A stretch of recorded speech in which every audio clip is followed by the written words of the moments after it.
কয় জয়েন করা যাচ্ছে না, কাজ শুরু হয় না জয়েন করতে থেকে বলো সব।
কে আলাম দেওয়াই আছে জায়গা থাকা লাগবে কেন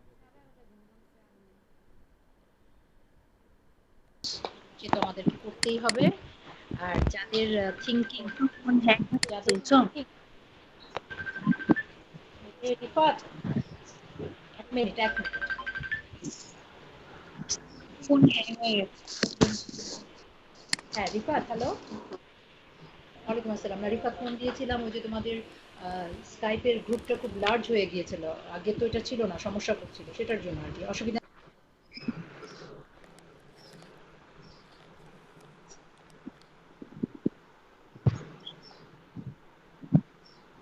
অনেকদিন বন্ধ আছে স্কুল, বন্ধ করতে চাইছি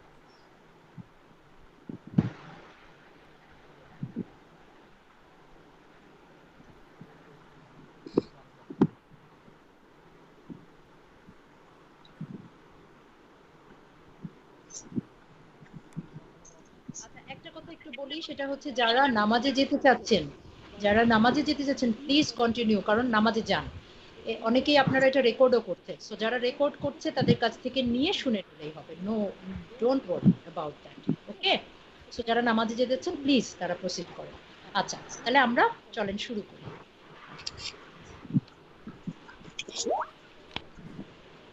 ওকে, আজকে আমরা একটু জানবো রিপ্রোডাক্টিভ ট্র্যাক্ট ইনফেকশনস আর সেক্সুয়ালি ট্রান্সমিটেড ইনফেকশনস, এটা সম্পর্কে, আর একটু এইচআইভি সম্পর্কে জানবো। সো রিপ্রোডাক্টিভ ট্র্যাক্ট ইনফেকশনস, এটা জানার আগে আমি যেটা একটু আপনাদেরকে দেখাতে চাচ্ছি, যেটা আপনারা অলরেডি জানেন, তারপরেও দেখাচ্ছি, জাস্ট একটু চোখের সামনে ভিজুয়ালাইজ হলে পরে ওটা সুবিধা হয়।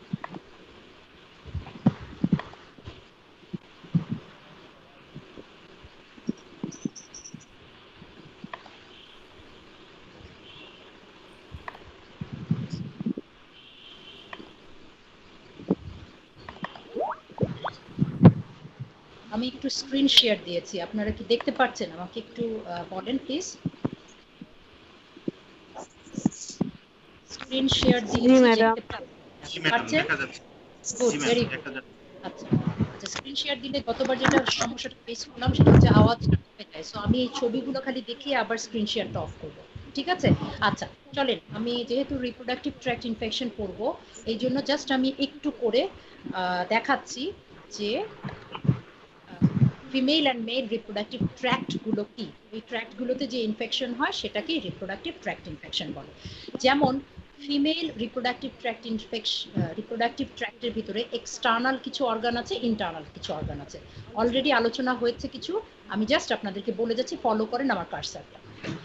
এটা হচ্ছে এক্সটার্নাল ফিমেল রিপ্রোডাক্টিভ অর্গান। সেগুলোর ভিতরে কি কি আছে? সবার ফার্স্ট একদম উপরে দেখেন ক্লাইটোরিস দেওয়া। ক্লাইটোরিস, তার নিচে হচ্ছে ইউরেথ্রাল অরিফিস, এবং ক্লাইটোরিসের নিচে ইউরেথ্রাল অরিফিস দিয়ে ইউরিন বের হচ্ছে। ঠিক তার নিচে হচ্ছে ভ্যাজাইনাল অরিফিস, এটা দিয়ে ঢুকলেই ভ্যাজাইনা পাওয়া যাবে, সার্ভিক্স পাওয়া যাবে, ইউটেরাস পাওয়া যাবে। এই পোর্শনটা দিয়ে এই বাচ্চাটা ডেলিভারি হয়, নর্মাল ডেলিভারি এই পোর্শনটা দিয়ে, এবং মিনস্ট্রুয়াল ব্লাড এখান দিয়ে বের হয়, এবং সেক্সুয়াল অ্যাক্টিভিটিটা এখান দিয়ে হয়। গেল, এটার বাইরের যে চিকন অংশটা, এটাকে বলে লেবিয়া মাইনোরা, এটা এই ভ্যাজাইনাল অরিফিসকে প্রোটেকশন দেয় ইনফেকশন থেকে। এবং তার বাইরের মোটা অংশটা, এটা হচ্ছে লেবিয়া মেজোরা, এটাও প্রোটেকশনের কাজ করে। ঠিক আছে? আচ্ছা, আর হচ্ছে দেখেন এই পোর্শনের নিচে এই জায়গাটা হচ্ছে অ্যানাস, যেটা দিয়ে আমাদের স্টুল পাস হয়। এই পুরা পোর্শন, এই যে এই এই ভাল এই যে এই পুরাটাকে বলা হয় ভালভা। এই যে যা বললাম এতক্ষণ, clitoris, urethra, Libya মেজোরা, Libya minora, এই পুরা পোর্শনটাকে বলা হয় ভালভা। এখন এই ভালভা আর অ্যানাসের মাঝখানের জায়গাটাকে বলা হয় পেরিনিয়াম। এই জায়গাটার নাম হচ্ছে পেরিনিয়াম। বাচ্চা হওয়ার সময় অনেক সময় এই জায়গাটা ছিঁড়ে যায়, এবং ছিঁড়ে গিয়ে এই পায়খানার রাস্তা পর্যন্ত বা অ্যানাস পর্যন্ত এক্সটেন্ড করে। তখন এখানে অনেক ইনফেকশন হয়ে একটা মার মর্টিলিটি হয় অথবা মর্টালিটি। জেনিটালিয়া বা রিপ্রোডাক্টিভ অর্গান শেষ এখানে। নেক্সট স্লাইড আমি একটু দেখাচ্ছি আপনাদের, সেটা হচ্ছে সেকেন্ড স্লাইডে যাবেন না, থার্ড স্লাইডে আসেন। ফিমেল ইন্টারনাল রিপ্রোডাক্টিভ অর্গান আপনারা কি পেয়েছেন? ফিমেল ইন্টারনাল রিপ্রোডাক্টিভ অর্গান, যেটাতে দেখা যাচ্ছে একটা স্ট্রাকচার। আমি কিন্তু সেকেন্ড স্লাইডটা দেখাচ্ছি না, থার্ড স্লাইড, ছবির থার্ড স্লাইড এটা। ঠিক আছে, এখন দেখেন ফিমেল ইন্টারনাল রিপ্রোডাক্টিভ অর্গানের ভিতরে এটা হচ্ছে ইউটেরাস, যেখানে বাচ্চাটা থাকে। এই নিচের পোর্শন হচ্ছে সার্ভিক্স, যেখানে সার্ভাইকাল জরায়ুর মুখের ক্যান্সার হয়। তার নিচের পোর্শনটাকে ভ্যাজাইনা বলে। আমি যে একটু আগের ছবিটাতে দেখালাম, ওই যে ভ্যাজাইনাল অরিফিস দিয়ে এই পোর্শনটা পাওয়া যায়। মেয়েদের সাদা স্রাবের বেশিরভাগ ডিসচার্জ এই জায়গা থেকে হচ্ছে। ঠিক আছে, একটু খালি মাথায় রাখেন। ইউটেরাসের দুই পাশে দুটো হাতের মতো স্ট্রাকচার, এটাকে বলা হয় ফ্যালোপিয়ান টিউব, আরেকটার নাম হচ্ছে সালফিংস, এটা খালি মনে রাখেন। এই ফ্যালোপিয়ান টিউবের একটা অংশ ধরে রেখেছে সাদা অংশ, সেটাকে বলা হয় ওভারি। হ্যাঁ, আর দেখেন আরেকটা জিনিস আমি একটু দেখাই, এই যে নীল পোর্শনটা, এই যে এত বড় একটা নীল পোর্শন দেখাচ্ছে, এটাকে বলা হয় লিগামেন্ট। বাস এইটুকু এখান থেকে জানলেই হবে। আমাদের ফিমেল রিপ্রোডাক্টিভ অর্গান শেষ। এখন আসি পরের স্লাইডে, মেল রিপ্রোডাক্টিভ অর্গান। ঠিক আছে, এখন এটা একটু দেখি। মেল রিপ্রোডাক্টিভ অর্গানটা খেয়াল করেন, এক্সটার্নাল অর্গান হচ্ছে পেনিস এবং স্ক্রোটাম। ইন্টারনাল অর্গান যদি দেখেন, আমি স্ক্রোটাম থেকে শুরু করছি। এই স্ক্রোটামের ভেতরে থাকে টেস্টিস, যেখান থেকে স্পার্ম ক্রিয়েট হয়। টেস্টিসের মাথার উপরে একটা অর্গান আছে, সেটার নাম এপিডিডাইমিস। এটা ফাংশন আছে, আমরা ডিটেলে না গেলাম। এই এপিডিডাইমিস থেকে একটা দেখেন ডাক্টের মতো উঠেছে, এটাকে বলা হয় ভাস ডিফারেন্স, স্পার্ম ক্যারি। এটা যে দেখেন এর জার্নিটা উপরের দিকে যাচ্ছে, এটা হচ্ছে ইউরিনারি ব্লাডার ছেলেদের, যেখানে ইউরিন থাকে। এই ইউরিনারি ব্লাডারের গা ঘেঁষে নামছে পিছন দিক দিয়ে, নেমে আরেকটা স্ট্রাকচার আছে, নাম হচ্ছে সেমিনাল ভেসিকেল অ্যান্ড প্রোস্টেট। প্রোস্টেটের নাম আমরা সবাই জানি। সো এই সেমিনাল ভেসিকেল প্রোস্টেট সিমেনের ফ্লুইড পোর্শনটাকে এনরিচ করে। সিমেন তৈরি, সিমেনের ভিতরে যে ফ্লুইড পোর্শন থাকে সেটার সিক্রেশনটা এরা দেয়।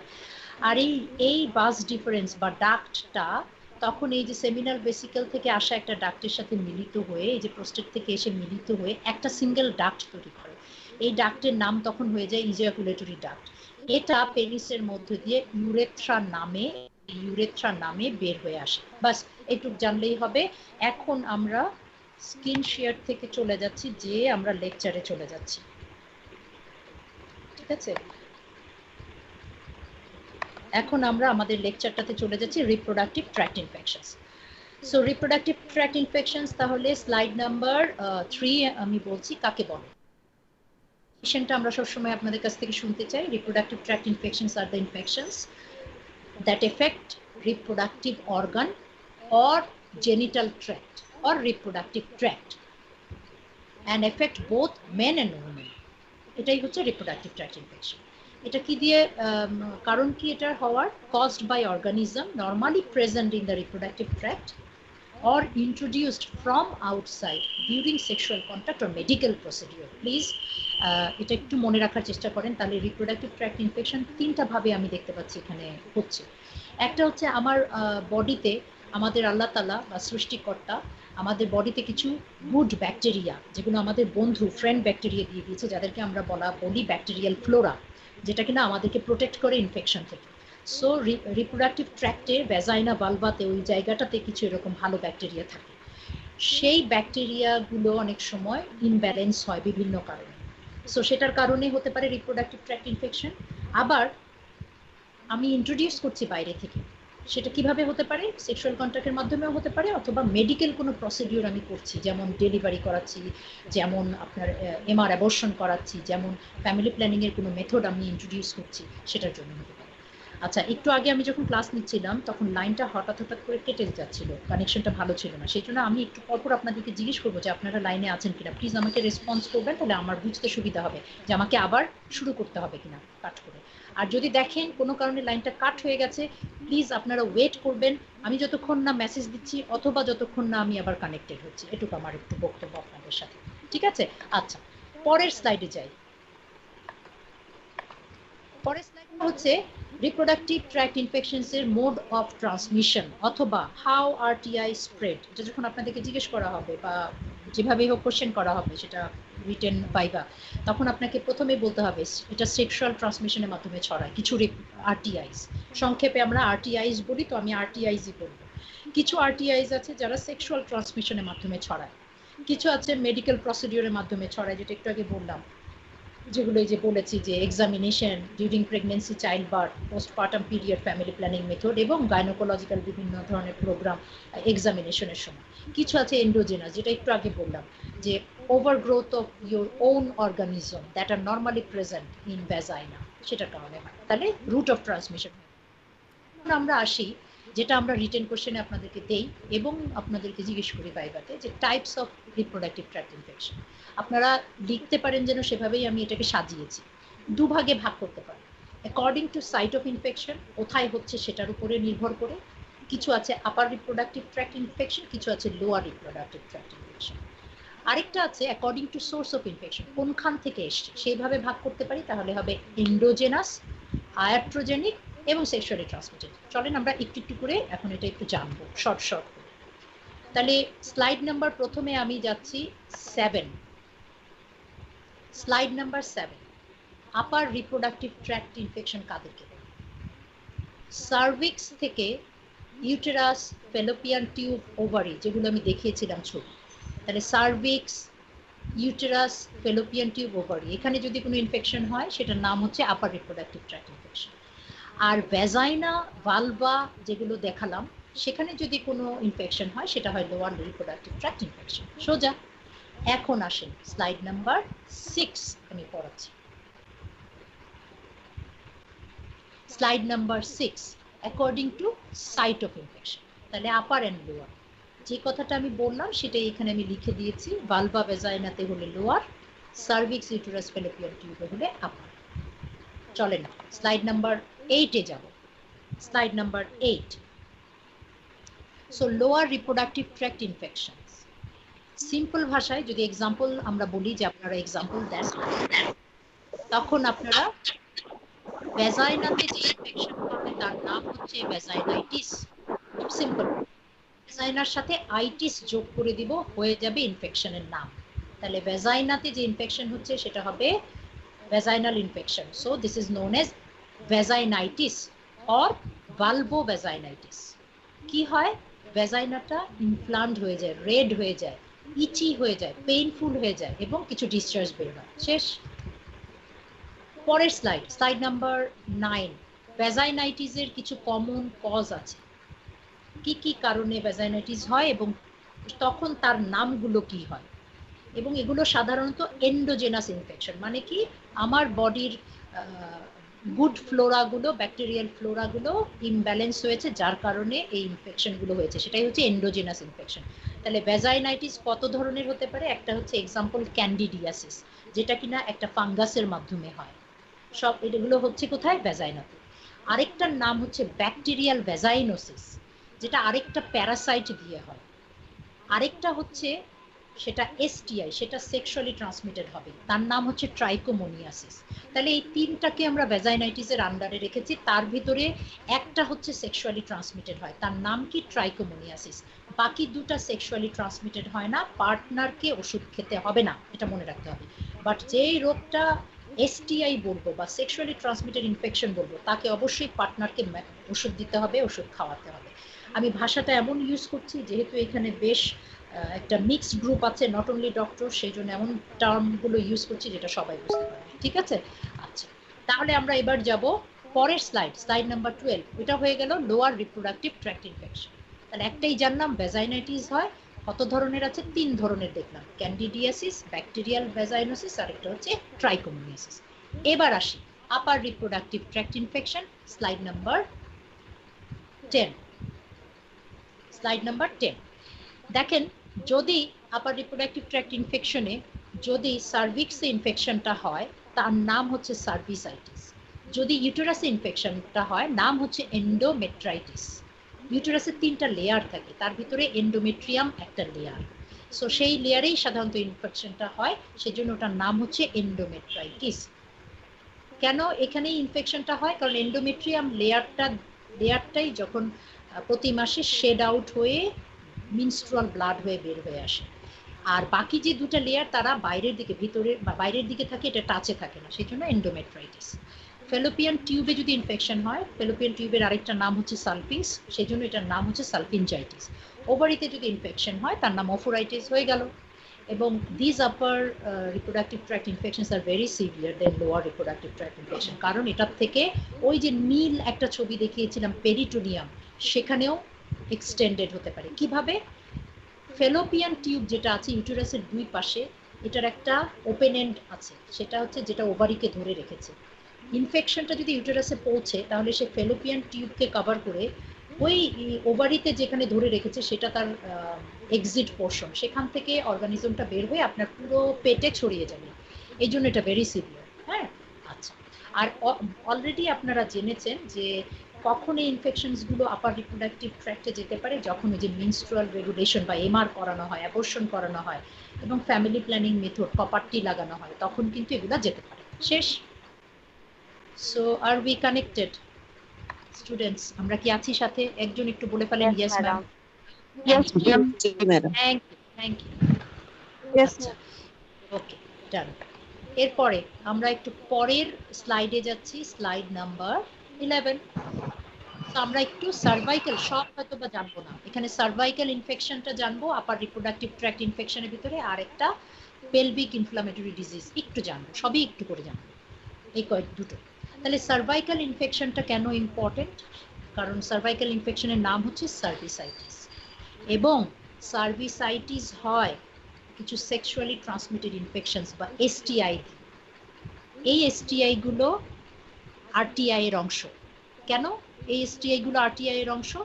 কারণ এই যে এক্সাম্পলগুলো দিয়েছি, gonorrhoea, chlamydia, genital herpes and trichomoniasis, এগুলো সব এসটিআইস, কিন্তু এরা রিপ্রোডাক্টিভ ট্র্যাক্টকে ইনভলভ করছে। ইনফেকশনটা কোথায় হচ্ছে? রিপ্রোডাক্টিভ ট্র্যাক্টে হচ্ছে। সেই জন্য এরা একদিকে যেমন এসটিআই, কারণ এরা সেক্সুয়ালি ট্রান্সমিটেড হয়, আরেক দিকে এরা আরটিআইস, কারণ এরা রিপ্রোডাক্টিভ ট্র্যাক্টকে ইনভলভ করছে।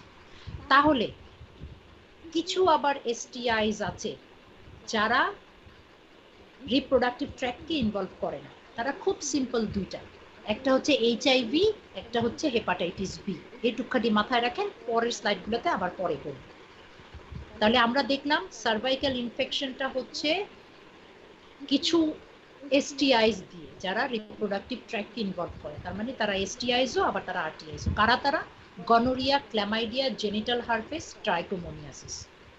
এবং সবচেয়ে কষ্টের কথা হচ্ছে যে 75% chlamydial infection in case of female and 50% infection chlamydial infection in case of male এদের কোনো সাইন সিমটম থাকে না। এজন্যই আমাদের দেশের মায়েদের, যেটা পাবলিক হেলথ কনসার্ন এই সার্ভাইকাল ইনফেকশন নিয়ে, আমাদের দেশের মায়েরা 75% ক্ষেত্রে দেখা যাচ্ছে কোনো সাইন সিমটম নাই, ওরা জানতেও পারে না যে ওদের সার্ভাইকাল কোনো ইনফেকশন হয়েছে এবং সেখান থেকে তার ক্যান্সার হয়ে বসে আছে। যখন ক্যান্সার হয়ে ধরা পড়ে তখন কোনো সাইন সিমটম তৈরি হয় ক্যান্সারের, তখন তাদের ডায়াগনোসিস হয়, যার জন্য সার্ভাইকাল ক্যান্সারে আমাদের দেশে মায়েরা মৃত্যুবরণ করছে, অথচ এটা প্রিভেন্টেবল ডিজিজ। এটার পিছনের একটা কারণ হচ্ছে 75% হচ্ছে অ্যাসিমটোমেটিক। সেজন্যই আমরা বলি যে প্রতি 6 মাসে হোক বা 1 বছরে হোক মায়েদের অবশ্যই সার্ভিক্সটা পার্স স্পেকুলাম এক্সামিনেশন করা উচিত এবং দেখা উচিত, কারণ সাইন সিমটম যেহেতু নাও থাকতে পারে, দেখা উচিত তার সার্ভিক্সে কোনো ধরনের প্রবলেম আছে কিনা। এই জন্যই এটা আপনাদেরকে আমি জানিয়েছি, এটার ইম্পর্টেন্সের জন্য। ঠিক আছে? সো আমাদের দেশে অনেকগুলো প্রোগ্রাম আছে। ভায়া টেস্ট বলে একটা প্রোগ্রাম চলে, বিএসএমইউ চালায়, সেখানে visual inspection of cervix by acetic acid, খুব সিম্পল একটা টেস্ট। এটা অনেক ডিস্ট্রিক্ট লেভেলেও আছে, আমাদের উপজেলা হেলথ কমপ্লেক্সেও অনেকে মানে এটা করা আছে, সেখানে এই টেস্টটা করা হয়। সেই টেস্টে যদি দেখা যায় যে সার্ভিক্সের কালার চেঞ্জ হচ্ছে কোনো কারণে, তখন তারা রেফার করে দেয় ফার্দার কনফার্মেশনের জন্য। এত সিম্পল একটা স্ক্রিনিং টেস্ট বাংলাদেশে আছে, যেখানে আমাদের পাবলিক হেলথ পার্সনদের কাজ করার জায়গা আছে। আরেকটা কথা হচ্ছে, একটা আমাদের মিসকনসেপশন আছে, যেটা আমি আজকে আবারও একটু নক করি। আপনারা ধরেন এই গ্রুপের ভিতরে যে যেই প্রফেশনে আছেন না কেন, যে যেখানেই কাজ করেন না কেন, এটা যদি আমরা ভাইবা নিতাম তাহলে ভাইবা বোর্ডে আপনাদেরকে আমরা আসলে খুব সিম্পলভাবে বুঝিয়ে দেই যে ধরেন আমাদের গত ব্যাচটার অনেকেই ছিল পদ্মা সেতুতে ইঞ্জিনিয়ার। এটা আপনাদেরকে জাস্ট জানাচ্ছি, আপনাদের মিসকনসেপশনটা যেন দূর হয়। সো ওই ইঞ্জিনিয়ার ভাইদের স্টুডেন্টদের একটা ছিল, আচ্ছা আমরা যে পড়ছি আরসিএইচ, এটা আমাদের আসলে দরকারটা কোথায়? সো আপনাকে বুঝতে হবে আপনি পাবলিক হেলথের ডিগ্রি নিচ্ছেন, সেখানে আপনাদের একটা ব্যাপার আছে। পাবলিক হেলথের ডিগ্রিতে এই জিনিসগুলো না জানলে যেখানেই চাকরি করেন না কেন, যখন আপনি পাবলিক হেলথ নিয়ে কাজ করবেন, এটা আপনাদের জানতে হবে, মাস্ট নো। এই জন্য এবার ফাউন্ডেশন কোর্স এটার ডিসিশন রাখা হয়েছে, এটা রাখতেই হবে।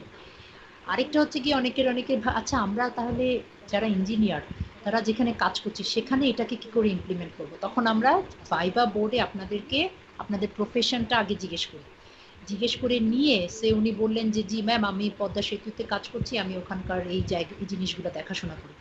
আমরা ঠিক ওই আঙ্গিকে কোশ্চেন করে তার মুখ থেকেই বের করে ফেলি যে এই যে জিনিসগুলো পড়ালাম এগুলোর তার দরকার আছে কিনা। ঠিক তখন এই কোশ্চেনের আনসারগুলোই আপনারাই দিতে থাকেন, জি ম্যাম আমার তো এই লোকগুলো আছে ওখানে, মহিলা ওয়ার্কার আছে আমাদের ওখানে, তারা তো এই ধরনের সমস্যার সম্মুখীন হতে পারে, আমরা তো এতদিন এটাকে গড় করিনি। এবার যে ম্যাম ইমপ্লিমেন্ট করব, আমি আমার ম্যানেজমেন্টের সাথে কথা বলবো যে মহিলা ওয়ার্কাররা আছে তাদের জন্য একজন ফিমেল ডক্টর যেন মাসের ভিত্তিতে তাদেরকে চেক আপ করিয়ে দেওয়া যায়, দিতে পারে। এই যে ভায়োলেন্সগুলো হচ্ছে সেটার জন্য আমরা তো ডাইরেক্টলি শুধু ডাক্তার সেট আপ করে দিয়ে ম্যানেজ করব বা এই সাবজেক্টটা ইমপ্লিমেন্ট করব তা না। আপনি নিজে দুটা কথা যে কাউন্সেলিং করে তাকে যে অ্যাডভাইসটা দিবেন, জি ভাই আপনার এখন ডাক্তার দেখানোর প্রয়োজন আছে অথবা আপনার এখন এটা করার প্রয়োজন আছে, ওটাই আপনার ইমপ্লিমেন্টেশন। এটা মনে রাখবেন সবসময়, ঠিক আছে? সো আমি আশা করি আপনাদের সবার কোর্সটা কাজে লাগবে। আচ্ছা আমরা আগাই, চলো স্লাইড নাম্বার 12। সার্ভিসাইটিসের কিছু প্রোগ্রেস আছে, মানে সার্ভিক্সের ইনফেকশনের কিছু কনসিকুয়েন্সেস আছে। সেগুলো কি? এরা পিআইডি করে। পিআইডি মানে কি? পেলভিক ইনফ্লামেটরি ডিজিজ, মানে তলপেটে এরা পুরো তলপেটটাকে ছড়িয়ে দেয়, যেভাবে আমি বললাম। এরা ইনফার্টিলিটি করে, একটোপিক প্রেগনেন্সি করবে, ক্রনিক পেলভিক পেইন করবে, স্পন্টিনিউয়াস অ্যাবর্শন করবে এবং আলটিমেটলি সার্ভাইকাল ক্যান্সার করার চান্স আছে। আমাকে একটু মনে করিয়ে দিবেন, একজন একটা প্রশ্ন করেছিল, দো আমি প্রশ্নের আনসারটা পড়াতে দিয়ে দিই। আচ্ছা, এরপরে স্লাইড নাম্বার 13-এ আমরা চলে আসি। সে পেলভিক ইনফ্লামেটরি ডিজিজটা কি? এটা একটা life threatening condition. Slide number 13 পড়াচ্ছি। লাইফ থ্রেটেনিং কন্ডিশন যেটা কিনা নাইজেরিয়া গনোরিয়া, ওই যে গনোরিয়ার ক্ল্যামাইডিয়া, এটার কারণে হয়। এবং সেকেন্ড বুলেট পয়েন্টে আমি বলছি এটা অনেকগুলো স্পেকট্রাম অফ ডিসঅর্ডারকে একত্রিত করে এটা হয়। সেটার ভিতরে এন্ডোমেট্রাইটিস থাকবে, সালফিংজাইটিস থাকবে, অ্যাবসেস থাকবে এবং পেলভিক পেরিটোনাইটিস থাকবে। পেরিটোনিয়ামে ইনফেকশনটা ছড়িয়ে যাবে। সবগুলো মিলিয়ে যেটা হবে সেটাকে আমরা পিআইডি বলি। এবং পিআইডি কি করে? ইনফার্টিলিটি করবে, একটোপিক প্রেগনেন্সি করবে, সেই জন্য পিআইডিটা খুব ইম্পর্টেন্ট ট্রিটমেন্ট দেওয়া। পরের স্লাইডে যাই। এই পর্যন্ত হলো আরটিআই এর টাইপ, যেটা কিনা according to site of infection, upper and lower আমরা শেষ করলাম। এরপরে slide number 14, types of RTI according to source of infection. এখানে আমি আপনাদেরকে একটু বলে ফেলি, স্লাইড নাম্বার 14-এই আপনারা একটু বুঝে নেন। অলরেডি বলেছি এন্ডোজেনাস ইনফেকশন মানে কি। মানে হচ্ছে বডির ভেতরের ব্যাকটেরিয়াল ফ্লোরা যেটা আছে সেটা যদি ইমব্যালেন্স হয়, ওভারগ্রোথ হয়, কি কারণে হতে পারে? সেটা হতে পারে আপনার নিউট্রিশনটা প্রপার নাই, ইমিউন সিস্টেমটা দুর্বল হয়ে গেছে, অনেকদিন ধরে কোনো ক্রনিক ডিজিজে আপনি ভুগেছেন, প্রেগনেন্সিটা সাধারণত ডেলিভারিটা আপনি বাসায় করিয়েছেন, আনহাইজেনিক ওয়েতে করিয়েছেন, অথবা হসপিটালে করিয়েছেন কিন্তু হাইজেনিক ওয়েতে হয়নি, ইনস্ট্রুমেন্টগুলো ঠিকঠাক ছিল না, আইইউসিডি ডেভেলপ করেছেন, এবার অবশ্যই কারণে।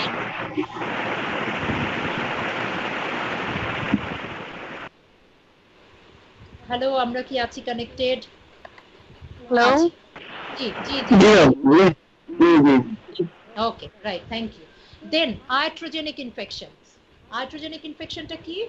আমি বাইরের থেকে ইনফেকশনটাকে আমার বডিতে নিয়ে এসেছি, সেটা আমি হসপিটালের ওই কাজগুলো করতে গিয়ে বা বাসায় ডেলিভারি করাতে গেলে, এটা হচ্ছে আয়াট্রোজেনিক। আর আরটিআই এর ভিতরের সেক্সুয়ালি ট্রান্সমিটেড ইনফেকশনস কোনগুলো, যেটা আমি অলরেডি বলেছি, মনে রাখতে হবে কিছু আরটিআই আছে এসটিআই, কিন্তু সব এসটিআই কিন্তু আরটিআই না, মানে সব খারক খার না, ওরে আল্লাহ। আচ্ছা, সো আপনাদেরকে আমি যেটা বলেছি যে সিম্পল ওয়েতে মনে রাখবেন, gonorrhoea, chlamydia, syphilis, genital herpes, এরা হচ্ছে একদিকে আরটিআই একদিকে এসটিআই। কেন এরা আরটিআই? কারণ এরা রিপ্রোডাক্টিভ ট্র্যাক্টকে ইনভলভ করেছে। কেন এরা এসটিআই? কারণ এরা সেক্সুয়ালি ট্রান্সমিটেড হয়। আর কিছু আরটিআই আছে পিওর আরটিআই, যারা সেক্সুয়ালি ট্রান্সমিটেড হয় না। তারা কারা? ক্যান্ডিডিয়াসিস, ব্যাকটেরিয়াল ভ্যাজাইনোসিস, ওই যে প্রথমে পড়েছিলাম। এরা শুধুমাত্রই রিপ্রোডাক্টিভ ট্র্যাক্টকে ইনভলভ করবে, কিন্তু এরা কখনোই সেক্সুয়ালি ট্রান্সমিটেড হবে না। এটাই আমরা আরটিআই থেকে পড়লাম। আর এসটিআই যদি বলি, কিছু এসটিআই আছে যারা রিপ্রোডাক্টিভ ট্র্যাক্টকে ইনভলভ করে, যেমন গনোরিয়া, সিফিলিস, ক্ল্যামাইডিয়া। কিছু এসটিআই আছে যারা রিপ্রোডাক্টিভ ট্র্যাক্টকে ইনভলভ করে না, কিন্তু তারা সেক্সুয়ালি ট্রান্সমিটেড হচ্ছে। তারা কারা? এইচআইভি এবং হেপাটাইটিস, সিম্পল। সো এই স্লাইডটা থেকে আমি অলরেডি আপনাদেরকে এন্ডোজেনাস, আয়াট্রোজেনিস এবং সেক্সুয়ালি ট্রান্সমিটেড ইনফেকশনসগুলো বলে দিলাম। এর পরের স্লাইডটা আমি আপনাদেরকে একটু দেখাবো, স্লাইড নাম্বার 15। এখানে দেখেন আমি বুঝিয়ে দিই এটা কি জন্য দিয়েছি, ভয় পাওয়ার কিছু নেই। একদম লেফট সাইডে দেখেন এন্ডোজেনাস ইনফেকশনস। এই এন্ডোজেনাস ইনফেকশনের হাউ দে স্প্রেড সেটা বলা আছে, কিভাবে স্প্রেড করে আরটিআই, এবং তারপরে বলা আছে কমন এক্সাম্পলগুলো কি। তাহলে যদি আপনাদেরকে আমি কখনো জিজ্ঞেস করি, বলেন তো এন্ডোজেনাস ইনফেকশনস অফ আরটিআই, এটার এক্সাম্পল দেন তো, আপনারা বলবেন ইস্ট ইনফেকশন মানে ক্যান্ডিডিয়াসিস। ইস্ট ইনফেকশন মানে কি? ক্যান্ডিডিয়াসিস। আর অলরেডি আমরা পড়েছি ব্যাকটেরিয়াল ভ্যাজাইনোসিস। এটা কিভাবে ছড়ায়? এই যে পার্সন টু পার্সন ছড়াতে পারে, ঠিক আছে? এইভাবে আমরা এটা বোঝার জন্য আপনাদেরকে এক নজরে, সেই জন্য আমি এই স্লাইডটা রেখেছি। আমি চিন্তা করেছিলাম কেটে দিব, পরে দেখলাম থাকুক, অনেকে এটা দিয়ে সুবিধা পায়। নাও স্লাইড নাম্বার 16-এ আপনি আসেন। এন্ডোজেনাস ইনফেকশনের বর্ণনা দিয়েছে, তাহলে আমি যে কথাগুলো বলে ফেলেছি সেগুলো এখানে আছে দেখে আমি এই বর্ণনা স্লাইডটাতে যাব না, আমি যাব স্লাইড নাম্বার 17-এ, prevention, right, slide number prevention of endogenous infection. তাহলে আমরা জানলাম যে এন্ডোজেনাস ইনফেকশন হচ্ছে বডির ব্যাকটেরিয়াল ফ্লোরাল ইমব্যালেন্সের কারণে। তাহলে আমি এটার প্রিভেনশন কিভাবে করব? প্রথম প্রিভেনশন দেখেন, একটা শব্দ লিখেছি, ব্লু করে দিয়েছি, ভ্যাজাইনাল ডচিং। মানে কি? মানে হচ্ছে আমাদের দেশে এটার প্র্যাকটিস কিছু কিছু ক্ষেত্রে হয়তো বা করে, বাট বিদেশে এটা প্র্যাকটিস বেশি করে। সেটা হচ্ছে ভ্যাজাইনাল ডচিং, একটা ইনস্ট্রুমেন্ট, মানে একটা ইয়ের মতো পাওয়া যায়, একটা যন্ত্রের মতো পাওয়া যায়, সেটার ভেতরে কিছু ফ্রেগ্রেন্স, কেমিক্যাল সাবস্টেন্স এবং আপনার ডিসইনফেক্টেন্ট ঢুকিয়ে সেটা ভ্যাজাইনাল অরিফিস দিয়ে ভেতরে পুশ করা হয়। তাতে করে এটা কিসের জন্য ইউজ করা হয়? বডি অর্ডার, ভ্যাজাইনাল অর্ডার, এবং ওরা মনে করে যে এটা ভেতরটা ক্লিন হয়ে গেছে, ভ্যাজাইনা ক্লিন হয়ে গেছে। কিন্তু এটা ইউজ করার কারণে যেটা হচ্ছে, আপনার ভ্যাজাইনাতে যে ব্যাকটেরিয়াল ফ্লোরাগুলো আপনার ফ্রেন্ড, সেগুলোকে আপনি ধ্বংস করে দিচ্ছেন। এই জন্য বলা হয় এটা প্রিভেনশনের জন্য এই কাজটা করা ঠিক না। আরেকটা হচ্ছে গিয়ে ওমেন যারা ওসিপি নেয় মানে ওরাল কন্ট্রাসেপটিভ পিল খায়, এই যে ছেলেদের একটা টেন্ডেন্সি মেয়েদেরকে খালি পিল খাওয়ানোতে রাখা, ছেলেরা কিছু ইউজ করবে না, এটার আরেকটা সাইড ইফেক্ট হচ্ছে এটা। সেই জন্য বলা হয় যে পিলগুলো এখন যদিও অনেক ফোর্থ জেনারেশন ফিফথ জেনারেশন ভালো ভালো পিল বের হয়ে আসছে যেগুলোর সাইড ইফেক্ট কম, তারপরেও এনকারেজ করা হয় low dose oral contraceptive pill use করতে যাতে করে এই এন্ডোজেনাস ইনফেকশনগুলো না হয়।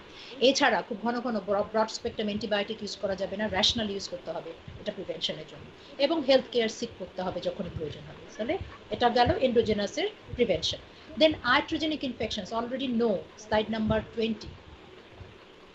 So I have discussed what are the actually underlying causes of iatrogenic infections. So এটার prevention, slide number 20 তে আমি যদি আসি, prevention slide number 20 না, slide number 19, হ্যাঁ iatrogenic ইনফেকশনের প্রিভেনশন হচ্ছে স্লাইড নাম্বার 90। তাহলে যেহেতু আমরা জেনে গেছি যে মেডিকেল প্রসিডিউরের মাধ্যমে হোম ডেলিভারির মাধ্যমে iatrogenic ইনফেকশন হয়, তাহলে সেখানে আমাকে এমফেসিস দিতে হবে, সেটাই হবে প্রিভেনশন। সেই কথাগুলো এখানে লেখা আছে, আমি আর এটা ডিটেইলস যাব না। দেন sexually transmitted infections, slide number 20. So sexually transmitted infections গুলো অলরেডি আমি ডিসকাস করলাম, এটা যেহেতু পরের ক্লাসটাতে একটু ডিটেলস আছে সেহেতু এখানে জাস্ট আমি বলে গেলাম যে সেক্সুয়ালি ট্রান্সমিটেড ইনফেকশনস এবং তার প্রিভেনশন, স্লাইড নাম্বার 21, সেটা আমরা একটু দেখব। তো এটা আমরা আবার এসটিআইজ এর ভিতরেও দেখব। সো তার মানে কি, আমার সেক্সুয়াল ইন্টারকোর্স যারা ইনফেক্টেড পারসন তাদের সাথে অ্যাভয়েড করতে হবে, আর যদি অ্যাভয়েড করতে না পারা যায় তাহলে ব্যারিয়ার মেথড ইউজ করতে হবে, কন্ডোম ইউজ করতে হবে, ঠিক আছে। আর যদি এসটিআই হয় তাহলে সাথে সাথে ট্রিটমেন্ট সিক করতে হবে, না লুকি। আমাদের দেশের ছেলেদের একটা টেন্ডেন্সি আছে, আগেই বলে নিচ্ছি, আমরা এখানে যারা শুনছি সবাই ছেলে মেয়ের ঊর্ধ্বে, আমরা এখানকার জানার জন্য শিখছি। আমাদের দেশের ছেলেদের being a part of STI HIV programme as a programme coordinator, আমার কাছে যে রোগীগুলো আসতো এবং আমি যেটা দেখেছি আমার প্র্যাকটিক্যাল এক্সপিরিয়েন্স, ক্লিনিক্যাল এক্সপিরিয়েন্স, যে তারা এটা জানা কথা যে তাদের কাছে একটা নোন ড্রাগ আছে ডক্সিসাইক্লিন, এবং চোখ বন্ধ করে তাদের কোনো ধরনের ইউরেথ্রাল ডিসচার্জ হলেই তারা দৌড়ে গিয়ে ফার্মেসি থেকে নিজেরা জানে ডক্সিসাইক্লিন কে পায়। সো এই যে ইররেশনাল ইউজ এই ডক্সিসাইক্লিন, পরবর্তীতে যখন এরা এফেক্টেড হয়ে আমাদের কাছে আসতো তখন আমাদেরকে ইনজেকশন দিতে হতো তাদেরকে এটা করানো ঠিক করানোর জন্য, ইনজেকশন ছাড়া তখন আর কাজ করতো না। সো এই যে ব্যাপারটা, এটা আমরা তাদেরকে ডিসকারেজ করি, আমরা বলি যে আপনার যদি সমস্যা হয় আপনারা ডক্টরের কাছ থেকে সিক করবেন, ট্রিটমেন্ট হতে পারে, চেষ্টা করবেন না হওয়াতে, আর হলে লজ্জার কিছু নেই, আমাকে ট্রিটমেন্ট নিতে হবে। নাও স্লাইড নাম্বার 22, কেন এত ইম্পর্টেন্স এটা? So reproductive tract infection, pregnancy and child birth, ঠিক আছে, কি ইফেক্ট ফেলবে অলরেডি আমরা কিছু জানি, ওই কথাগুলোই, যে যদি আপনি ট্রিটমেন্ট ক্ল্যামাইডিয়া এগুলো গনোরিয়া সিফিলিস ট্রিটমেন্ট না করান তাহলে যেটা হবে spontaneous abortion, premature rupture membrane, সময়ের আগে পানি ভেঙে যাওয়া, premature delivery, low birth weight, ectopic pregnancy, still birth. আমি এখন জানি যে আপনারা এগুলো সবগুলোই জানেন, সেজন্য আমি খুব স্পিডে যাচ্ছি। এখন আরটিআই সম্পর্কে আরেকটা জিনিস জানতে হবে, সেটা হচ্ছে স্লাইড নাম্বার 23। মা থেকে মায়ের পেটের বাচ্চাকে যখন কোনো ডিজিজ ট্রান্সমিশন হয় সেটাকে বলে ভার্টিক্যাল ট্রান্সমিশন। খেয়াল করেন, মা দাঁড়িয়ে আছে, মায়ের পেটে বাচ্চাটা সরাসরি লম্বালম্বিভাবে আছে, সেই জন্য এটা ভার্টিক্যাল ট্রান্সমিশন। আর যদি একজন স্ত্রীর থেকে হাজব্যান্ডের যায় বা কমিউনিটিতে যায়, হাজব্যান্ড থেকে বাকি সেক্সুয়াল ওয়ার্কারের কাছে গেল, তারপর সেখান থেকে কমিউনিটিতে গেল, অথবা সেক্স ওয়ার্কার থেকে হাজব্যান্ডে আসলো, হাজব্যান্ড থেকে ওয়াইফের আসলো, এটা হচ্ছে অ্যাকচুয়ালি হরাইজন্টাল ট্রান্সমিশন, ঠিক আছে। সো মায়ের থেকে বাচ্চার ট্রান্সমিশন হতে পারে, এই জন্য আমাদের কশাস থাকতে হবে, আমাদেরকে ট্রিটমেন্ট নিতে হবে, কারণ আপনার আমার কোনো অধিকার নেই বাচ্চাটাকে এই রোগটা দেওয়ার। আপনার আমার দোষ থাকতে পারে, মানে আমি বুঝাতে চাচ্ছি যে মা বাবার দোষ থাকতে পারে বা দোষ নাও থাকতে পারে, অন্য কোনোভাবেও এসটিআইস ব্লাড ট্রান্সমিশনের মাধ্যমেও হতে পারে। সো আমরা জানার পর, আমি জানি যে আমার বডিতে এই ট্রান্সমিশনটা আছে, এরপরে আমার কোনো অধিকার নেই আমার বাচ্চাকে ইনফেক্ট করার, সেই জন্য অবশ্যই ট্রিটমেন্ট নিতে হবে। পরের স্লাইডে যাই, 24, স্লাইড নাম্বার 24।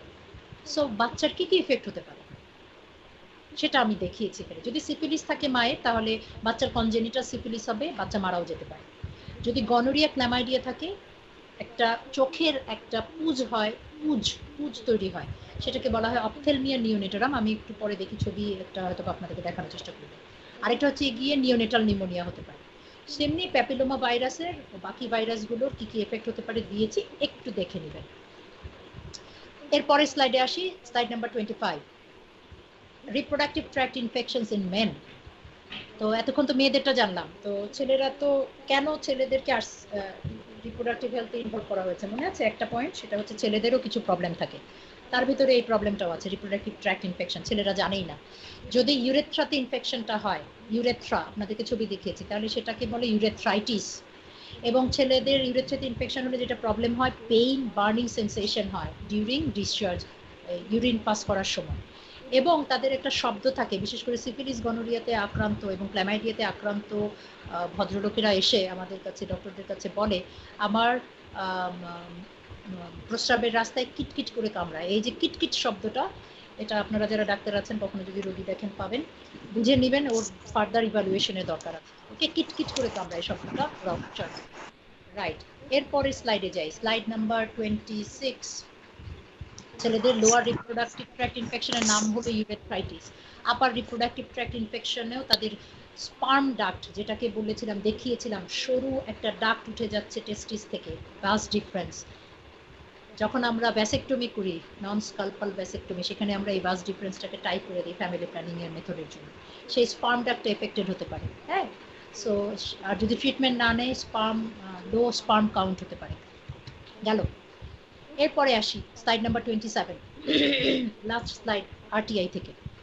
সেটা হচ্ছে ওই যে ইন্ডিভিজুয়ালি প্রিভেনশন বলবো আমি এখানে, স্লাইড নাম্বার 27 হচ্ছে প্রিভেনশন। ইন্ডিভিজুয়ালি আমি যে আপনাদেরকে প্রিভেনশনের কথাগুলো বললাম, যে এন্ডোজেনাসের প্রিভেনশন, আয়ারট্রোজেনিকের প্রিভেনশন, সেক্সুয়ালি ট্রান্সমিশনের প্রিভেনশন, এটা হচ্ছে অ্যাজ আ হোল প্রিভেনশন। দেখেন আমি বুঝিয়ে দিই একটু, এসটিআই প্রিভেনশনের জন্য কি কি করতে হবে, মেথড, এই প্রিভেনশনগুলো বলা হয়েছে। এসটিআই ম্যানেজমেন্টের জন্য কি করতে হবে সেটা বলা হয়েছে। সেফ ডেলিভারি প্র্যাকটিসের জন্য কি করতে হবে বলা হয়েছে, কারণ আমরা শুনে ফেলেছি যে আয়ারট্রোজেনিক ইনফেকশনটা এই ডেলিভারি প্র্যাকটিসের কারণে হয়, ঠিক আছে। তারপরে বিভিন্ন মেডিকেল প্রসিডিউরের কারণে হয়, তাহলে safe transcervical procedure, gynaecological প্রসিডিউরগুলো সেভ করতে হবে, সেটার জন্য কি সুবিধা, পোস্ট অ্যাবর্শন কেয়ারের জন্য কি করতে হবে, তাহলেই আমি আরটিআই প্রিভেন্ট করতে হবে পারবো। So this is all about your RTI. এখন আমরা যাব পরের স্লাইডে, আমি আশা করি আপনারা জেনেছেন, বুঝতে পেরেছেন। এবার পরের স্লাইডে যাই, যেটা এসটিআই সম্পর্কে জানবো। স্লাইড নাম্বার সরাসরি চলে যাব 29। এসটিআই কে একসময় এসটিডি বলা হতো, তার আগে এসটিডি কে ভেনারেল ডিজিজ বলা হতো। আপনারা দেখবেন অনেক ডাক্তার এখনো স্কিন অ্যান্ড ভেনারেল ডিজিজ স্পেশালিস্ট বলা হয়। এই ভিডি মানে ভেনারেল ডিজিজ, আসছে কোথা থেকে? রোমান গডেস আছে একজন, ভেনাস, হ্যাঁ, রোমান গডেস দেবী ভেনাসের নাম হচ্ছে ভেনাস। ওই ভেনাসের কাজ ছিল লাভ, সেক্স, প্রসপারিটি, এগুলো নিয়ে তার দায়িত্ব ছিল, তার রেসপন্সিবিলিটি ছিল। সেখান থেকে এটাকে ভেনারেল ডিজিজ বলা হতো। তারপরে সেটা পরবর্তীতে চেঞ্জ হয়ে এসেছিল এসটিডি বা সেক্সুয়ালি ট্রান্সমিটেড ডিজিজ, এটা জানতে হবে বলে তাই বলছি। এখন এটা এসছে STI. So STD, sexually transmitted ডিজিজটা কেন এসটিআইজ হলো, সেক্সুয়ালি ট্রান্সমিটেড ইনফেকশন হলো, সেটার এক্সপ্লেনেশনটা হচ্ছে, দেখেন bullet number 2, slide number 29, bullet number 2। STD disease only refer those, মানে STD may refer only to those infection that are causing disease। মানে কি, মানে হচ্ছে একটা আপনার বডিতে একটা ইনফেকশন ঢুকলো, ঢোকার পরে সে হয় কিছু সাইন সিমটম দেখাবে অথবা সে অ্যাসিমটোমেটিক থাকবে। এই লাইনটা ফলো করেন আমার। আপনার বডিতে একটা ইনফেকশন ঢুকলো, তারপর এটা নর্মাল, যে কোনো ইনফেকশন ঢোকার পরে সে কিছু সাইন সিমটম প্রডিউস করবে অথবা সে অ্যাসিমটোমেটিক থাকবে, কোনো সাইন সিমটম প্রডিউস করবে না। সো সাইন সিমটম প্রডিউস করলে তাকে আমরা ডিজিজ বলছি, ঠিক আছে। সো যারা সাইন সিমটম প্রডিউস করছে না তাদেরকে তো সরাসরি আমরা ডিজিজ বলতে পারছি না, বাট সে তো ইনফেকশনটা বডিতে নিয়ে বসে আছে। যখন এটা রিসার্চ করে বের করা হলো তখন তারা চিন্তা করলো, তাই তো, তাহলে এই যে একটু আগে আমি আপনাদেরকে জানালাম যে 75% chlamydial infection sign symptom produce করছে না, তাহলে তাকে আমি তো ডিজিজেরও নাম দিতে পারছি না, আবার সে তো আমার বডিতে একটা ইনফেকশন হয়ে বসে আছে, তাকে তো আমার ট্রিট করতে হবে। সো এই বিষয়টা চিন্তা করার পরে যে সব ইনফেকশন ডিজিজ পর্যন্ত যায় না, অ্যাসিমটোমেটিক থাকে, এটা চিন্তা করে তখন বলা হলো যে এসটিডিজ আমরা বলবো না, সেক্সুয়ালি ট্রান্সমিটেড ডিজিজ আমরা বলবো না, এটাকে সেক্সুয়ালি ট্রান্সমিটেড ইনফেকশনস বলবো। বললে কি হবে, যারা অ্যাসিম্পটোমেটিক আছে তারাও ট্রিটমেন্টের আওতায় এনে আমরা সুন্দর করে ট্রিটমেন্ট দিতে পারবো। শেষ, এখান থেকে আর বোঝার কিছু নেই আপনাদের। ওকে, পরের slide number 30। Difference between RTI and STI, এটা আপনাদেরকে আমরা খুব পছন্দ করি আপনাদের কাছ থেকে জানার জন্য। সো এটা ডেফিনেশন, কিন্তু এখানে একটু বোঝার ব্যাপার আছে। আরটিআই ডেফিনেশনে কি বলেছি দেখেন, diverse group of infection that effect organs of reproductive tract irrespective of sexual transmission.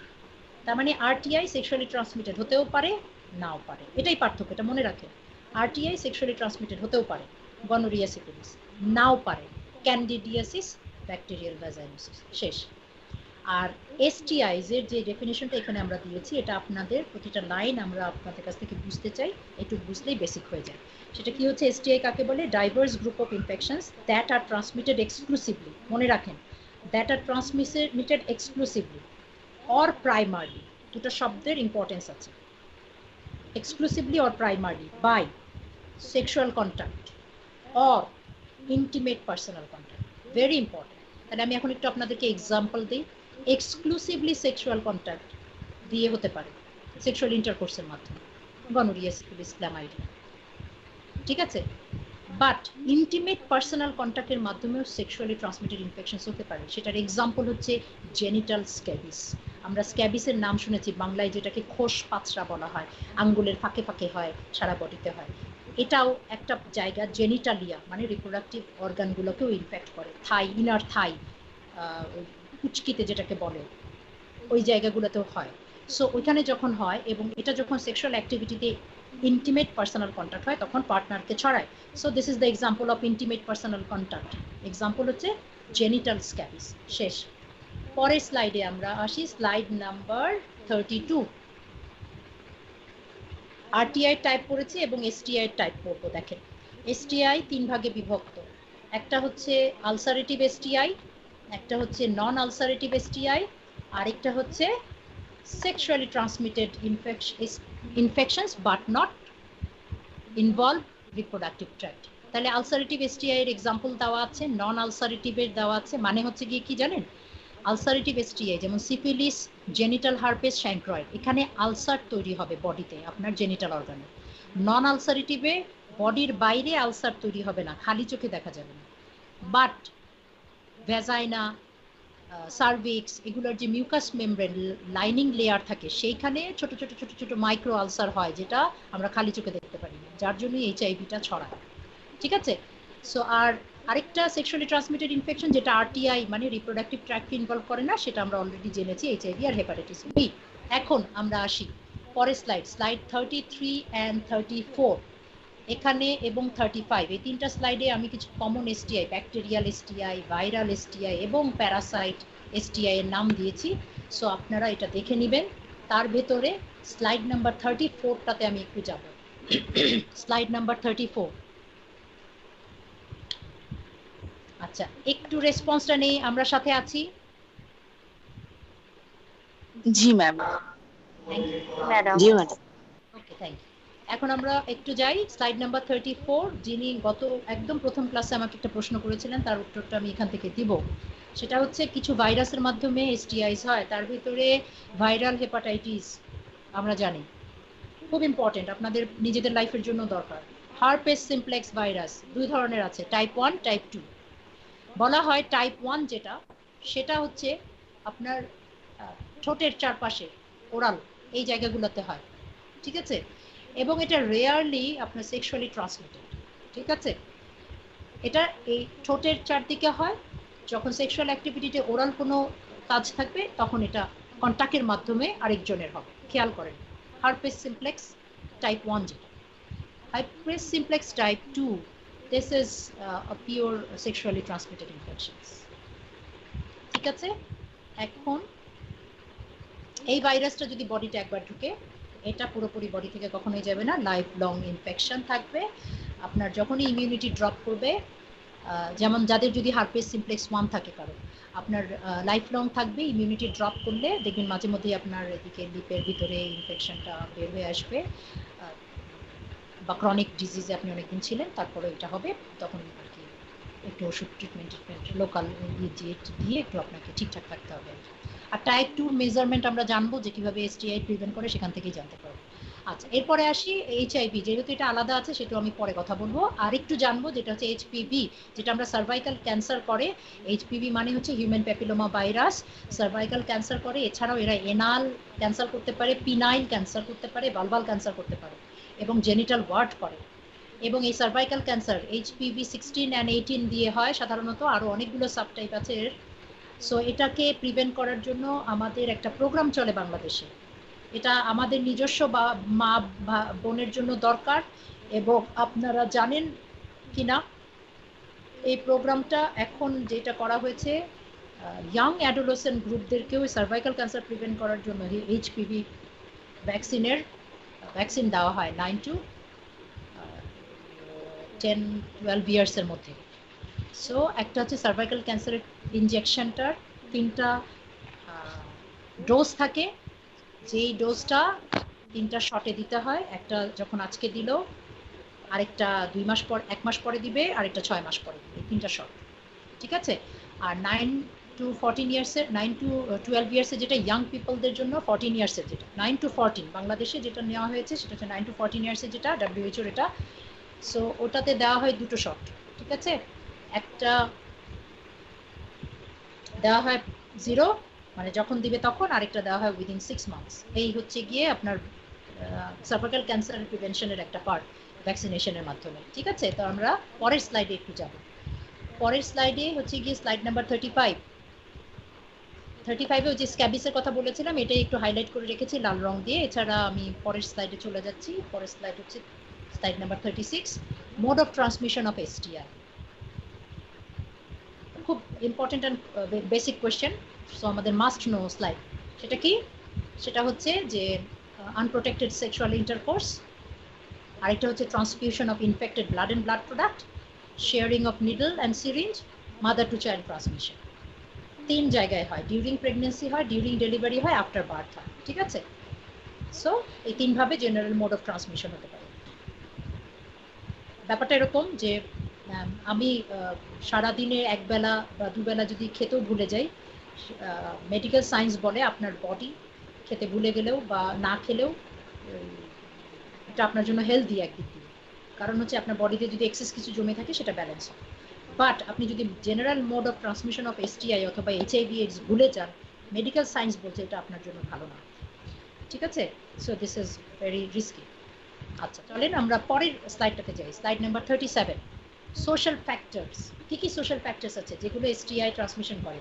আমি শুধু 1 নম্বর ফ্যাক্টরসটা, 2 নম্বর ফ্যাক্টরসটা ছোট্ট করে বলবো, বাকি যে ফ্যাক্টরসগুলো আছে ওগুলো আপনারা বুঝতে পারবেন। দেখেন, 1 নম্বর ফ্যাক্টর বিহেভিয়ারাল রিস্ক ফ্যাক্টর। আমি আপনি মানুষ, সবাই একরকম না। অনেকে আমরা নিজেকে কন্ট্রোল করতে পারি না। সংযম আমাদের জন্য দরকার, বাট আমরা অনেকেই পারি না বিধাই এইচআইভি এসছে। সো হ্যাভিং মোর পার্টনার একটা আমার বিহেভিয়ার, আমার হাই রিস্ক বিহেভিয়ার হতে পারে। আমি সেক্স ওয়ার্কারদের কাছে যাচ্ছি, কমার্শিয়াল সেক্স ওয়ার্কার, আমার high risk behaviour. ID use যারা আছে, ইনজেক্টিং ড্রাগ ইউজার্স, তারা ইনজেকশন নিডল শেয়ার করছে, এটা আমার high risk behaviour. So these are the high risk behaviour, যে কারণে আমার এটা সোশ্যাল ফ্যাক্টর হতে পারে যেটা আমার ইনফ্লুয়েন্স করে। এছাড়া আমি সেফ সেক্স প্র্যাকটিস পছন্দ করি না। গত পরশু দিনও একটা মেজার দেখাচ্ছিল কোনো একটা সাথে কোন একটা চ্যানেলে, যে দৌলতিয়া প্রস্টিটিউট পল্লী আমাদের দেশে সবচেয়ে লাইসেন্স প্রাপ্ত বড় প্রস্টিটিউট পল্লী, যেখানে 2000 মেয়েরা কাজ করছে কমার্শিয়াল সেক্স ওয়ার্কার হিসেবে। কন্ডম ছাড়া যদি আপনি সেক্স করেন তাদের সাথে, তার রেট হবে 400 টাকা, আর কন্ডম সহ করলে, না উল্টা বললাম, হ্যাঁ, আর কন্ডম সহ করলে 200 টাকা। এগুলোর উপরে ফিচার দেখাচ্ছিল। 10,000 পিপল পার মান্থ না পার ডে কি জানি বললো, ওখানে এনরোল্ড হচ্ছে, সেক্স করতে যাচ্ছে। সো দিস ইজ ইয়োর চিত্র। সো এখন ব্যাপারটা হচ্ছে যে আমাকে চোখ বন্ধ করে থাকলে হবে না, আমাকে অ্যাওয়ারনেস ক্রিয়েট করতে হবে, কারণ চোর তো চুরি করবে, গৃহস্থকে সজাগ থাকতে হবে। কিছু মানুষ সেক্স ওয়ার্কারদের কাছে যাবেই, আমরা যারা পাবলিক হেলথে আছি তাদের অ্যাওয়ারনেস ক্রিয়েট করে যেতেই হবে। This is the way. তাহলে আমরা এখন আগাই। সো সোশ্যাল ফ্যাক্টরসগুলো কন্টিনিউ হচ্ছে। সোশ্যাল ফ্যাক্টরসের ভিতরে স্লাইড নাম্বার 40 আমি আপনাদেরকে একটু দেখাতে চাচ্ছি। এটা আপনাদেরকে আমরা অনেক সময় একটু এক্সপ্লেন করতে বলি, তাই একটু দেখাচ্ছি। Slide number 40, demographic factor. Demographic factor বলতে বুঝিয়েছে ইয়াং পপুলেশন অনেক বেশি আমাদের, এবং ইয়াং পপুলেশনরা এক্সপেরিমেন্ট করে সেক্সুয়াল অ্যাক্টিভিটি। সেক্স ওয়ার্কারদের কাছ থেকে যখন আমি নিজে কথা বলেছি, তারা বলেছে যে অনেক ইয়াং অ্যাডোলেসেন্ট ছেলেরা আসে। আমি আপনি তখন কি করেন ওদেরকে, আপনারা নেন? বলে কি নো ম্যাম, আমরা এতটা খারাপ এখনো হইনি, আমরা ওদেরকে রিফিউজ করলেও lots of options are there, so তারা অন্য জায়গাও যায়। এটা গেল। আরেকটা হচ্ছে আরবানাইজেশন এন্ড মাইগ্রেশন। দেখেন আরবান ঢাকামুখী মানুষজন হওয়াতে, ফ্যাসিলিটি সব এখানে হওয়াতে, টাকা সব ঢাকায় ওড়ে, এরকম কারণ মানুষজন সব ঢাকামুখী হয়। এক্সাম্পল দিচ্ছি, সেরকম চট্টগ্রামমুখী হয়, সেরকম সিটিগুলোর দিকে যায়, সেখানে গিয়ে তারা সেক্স ওয়ার্কার খুঁজে বের করে এবং তাদের সাথে সেক্স করে। এটা একটা ব্যাপার। আরেকটা হচ্ছে গিয়ে যে মেয়েদেরকে ট্রাফিকিং করা হচ্ছে। আরেকটা হচ্ছে গিয়ে মেয়েদের মানে ট্রাফিকিং মানে তাদেরকে নিয়ে এসে চাকরির নাম দিয়ে বিক্রি করে দিচ্ছে। আরেকটা হচ্ছে কিছু মেয়ে যারা যখন দেখে পোভার্টি তাদের উপরে ভর করেছে এবং তার কোনো পুঁজি নেই, তখন সে চিন্তা করে যে selling sex is the business without any capital. So তখন সেটা ইউজ করে সে তার জীবিকা নির্বাহ করে। So these are the factors, যেটা সোশ্যাল ফ্যাক্টরস, যেটা আপনার এসটিআইস করতে বাড়াতে ইনফ্লুয়েন্স করছে। এরপরে স্লাইড নাম্বার 41, কনসিকুয়েন্সেস অফ এসটিআইস। এটা আমি মনে করি যে এই শব্দগুলো আছে আপনারা অলরেডি পরিচিত হয়ে গেছেন। খালি অ্যাপসেস, বার্থোলিন অ্যাপসেস বলে একটা কথা আছে। আমি এটা জাস্ট বলবো যে পেরিনিয়াল রিজন, যেটা আমি দেখিয়েছিলাম, ভালভা এবং অ্যানাসের মাঝখানের এরিয়াটা, ওই ভালভার সবচেয়ে নিচের পোর্শন, যেটা অ্যানাসের উপরে, ভালভার সবচেয়ে নিচের পোর্শনের ওই জায়গায় একটা গ্ল্যান্ড থাকে, বার্থোলিন গ্ল্যান্ড বলে, ওটাতে যখন ইনফেকশন হয়। এইটুকুই। এরপরে চলেন আমরা একটু দেখাবো স্লাইড নাম্বার 43, বাচ্চাদের প্রবলেম হতে পারে। সো এটাও যেহেতু আমি এইচআইভিতে একটু কথা বলবো, সো এখানে আমি না বললাম। সো কিছু সোশ্যাল কনসিকুয়েন্সেস আছে। সেটা কি? STI, psychological discomfort. আল্লাহ, আমার এসটিআই হয়েছে। এখন এসটিআই হয়েছে ধরেন আপনার হাজব্যান্ডের কাছ থেকে, অথবা হাজব্যান্ডের হয়েছে ওয়াইফের কাছ থেকে। দুজনে চিন্তা করছে, আল্লাহ আমি এসটিআই হয়েছে, আমি এখন কি করে ডাক্তারের কাছে যাব, কি লজ্জার কথা, মানুষজন জেনে গেলে তো আমাকে ক্যারেক্টারলেস বলবে, অথচ এসটিআই আরো অনেক কারণে হতে পারে। ঠিক আছে? সো এই যে একটা সাইকোলজিক্যাল ডিসকমফোর্ট, কি হবে আমার, এটা একটা ব্যাপার। বিটিং অ্যান্ড ডিভোর্স, হাজব্যান্ড যদি জানতে পারে ওয়াইফের এসটিআই হয়েছে, আর যায় কোথায়, আর যদি জানে এইচআইভি হয়েছে, চরিত্রহীন মহিলা, বদমাইশ মহিলা, কার সাথে সেক্স করছিস, এই ধরনের কথাবার্তা বলে পিটাপিটি, ভায়োলেন্স হয়ে শেষ। সোশ্যাল স্টিগমা, ও মাই গড, ওর তো এসটিআই হয়েছে। ওই যে করোনা ভাইরাসের ডিউটি করে আমাদের এক প্যারামেডিক না সিস্টার আপা গিয়েছেন বাড়িতে, তাকে পুকুর পাড়ে আইসোলেশনে রেখেছে। ঠিক আছে, ওকে, গুড। সেরকম স্টিগমা আমাদের অনেক আছে, চাকরি থেকে চাকরিচ্যুত করা, এ ধরনের অনেক স্টিগমা আমাদের আছে। সো সেটার একটা কনসিকুয়েন্স হয়। এরপরে এসটিআই এর ট্রিটমেন্ট সম্পর্কে আমরা জানবো। স্লাইড নাম্বার 45, সেই ট্রিটমেন্টের নাম, কিছুই বেশি কিছু জানবো না, শুধু নামটা জানবো। কি ট্রিটমেন্টে দেওয়া হয়? ট্রিটমেন্টের নাম হচ্ছে সিনড্রোমিক অ্যাপ্রোচ ফর এসটিআই ম্যানেজমেন্ট। কি জিনিস? কিছু সিনড্রোম, সিনড্রোম মানে কিছু সাইন আর সিমটমের সমন্বয়কে সিনড্রোম বলে। এই কতগুলো সিনড্রোমের দেখে আমরা এসটিআই ট্রিটমেন্ট দিই, এটাকে বলা হয় এসটিআই সিনড্রোমিক অ্যাপ্রোচ। সেটা কি, এটা আমি বোঝানোর জন্য স্লাইড নাম্বার 46 আপনাদেরকে দেখতে বলছি। দেখেন, খুব ইজি। স্লাইড নাম্বার 46 এ দেখেন আমি একটা ডিজিজের নাম দেখিয়েছি। যেমন ডিজিজগুলো কি কি? ক্যান্ডিডিয়াসিস, ক্যান্ডিডিয়াসিস না, গনোরিয়া আর ক্ল্যামাইডিয়া, এই দুটো ডিজিজ। এই দুটো ডিজিজ থেকে একটা সাইন সিমটম হয়, সেটার নাম কি? ভ্যাজাইনাল ডিসচার্জ হয়, একটা ডিসচার্জ হয়। সেই ডিসচার্জের নাম কি? Vaginal discharge. সেটা গনোরিয়া হলেও হবে, ক্ল্যামাইডিয়া হলেও হবে, ওই ধরেন ক্যান্ডিডিয়াসিস হলেও হবে। তিনোটা ডিজিজেই এই একটা সিমটম কমন অথবা সাইন কমন, সেটা হচ্ছে ডিসচার্জ। সো এই সিনড্রোমিক অ্যাপ্রোচটা হচ্ছে, আমরা এই গনোরিয়া হলো না ক্ল্যামাইডিয়া হলো না ক্যান্ডিডিয়াসিস হলো এটা দেখতে যাব না, আমরা দেখব তার সিনড্রোমটার নাম আমরা দিব ভ্যাজাইনাল ডিসচার্জ সিনড্রোম। আমরা দেখব একটা মহিলা আসছে, সে আমাকে বলছে আমার সাদা স্রাব বা ভ্যাজাইনাল ডিসচার্জ হচ্ছে। সো আমরা এই ভ্যাজাইনাল ডিসচার্জটাকে একটা সিনড্রোম ধরে আমরা ট্রিটমেন্ট দিব। দিলে এই তিনটা ডিজিজ ভালো হওয়ার চান্স হয়। কোন তিনটা? গনোরিয়া, ক্ল্যামাইডিয়া এবং ক্যান্ডিডিয়াসিস। এটাকেই বলা হয় সিনড্রোমিক ম্যানেজমেন্ট অফ এসটিআই। এখন আমি আপনাদের কাছ থেকে জানতে চাইবো এই স্লাইডটা আমরা বুঝেছি কিনা, ইয়েস অর নো। তাহলে আমি পরের স্লাইড শেষ করব।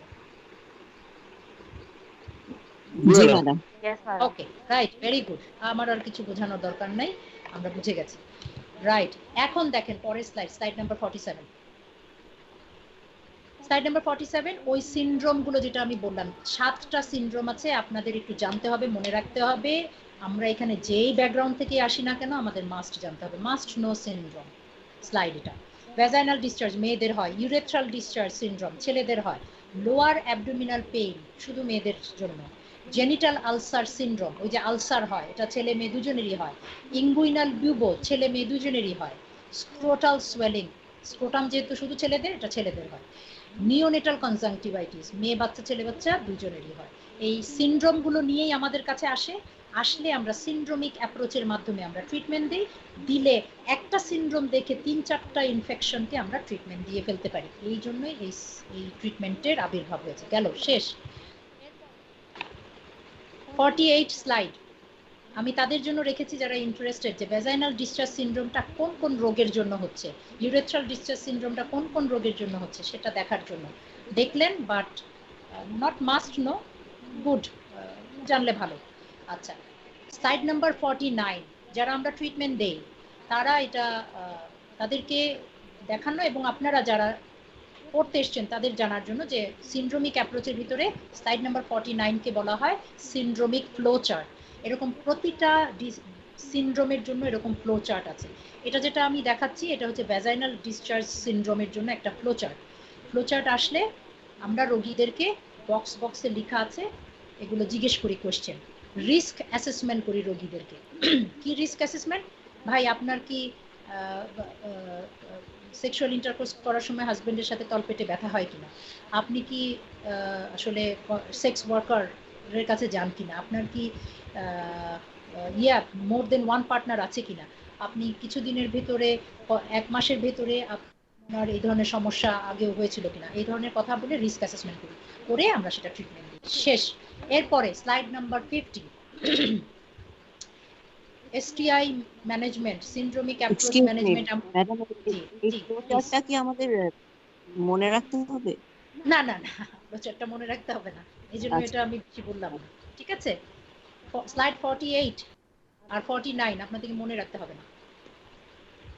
ঠিক আছে, আচ্ছা, যেটা মনে রাখতে হবে স্লাইড নাম্বার 50।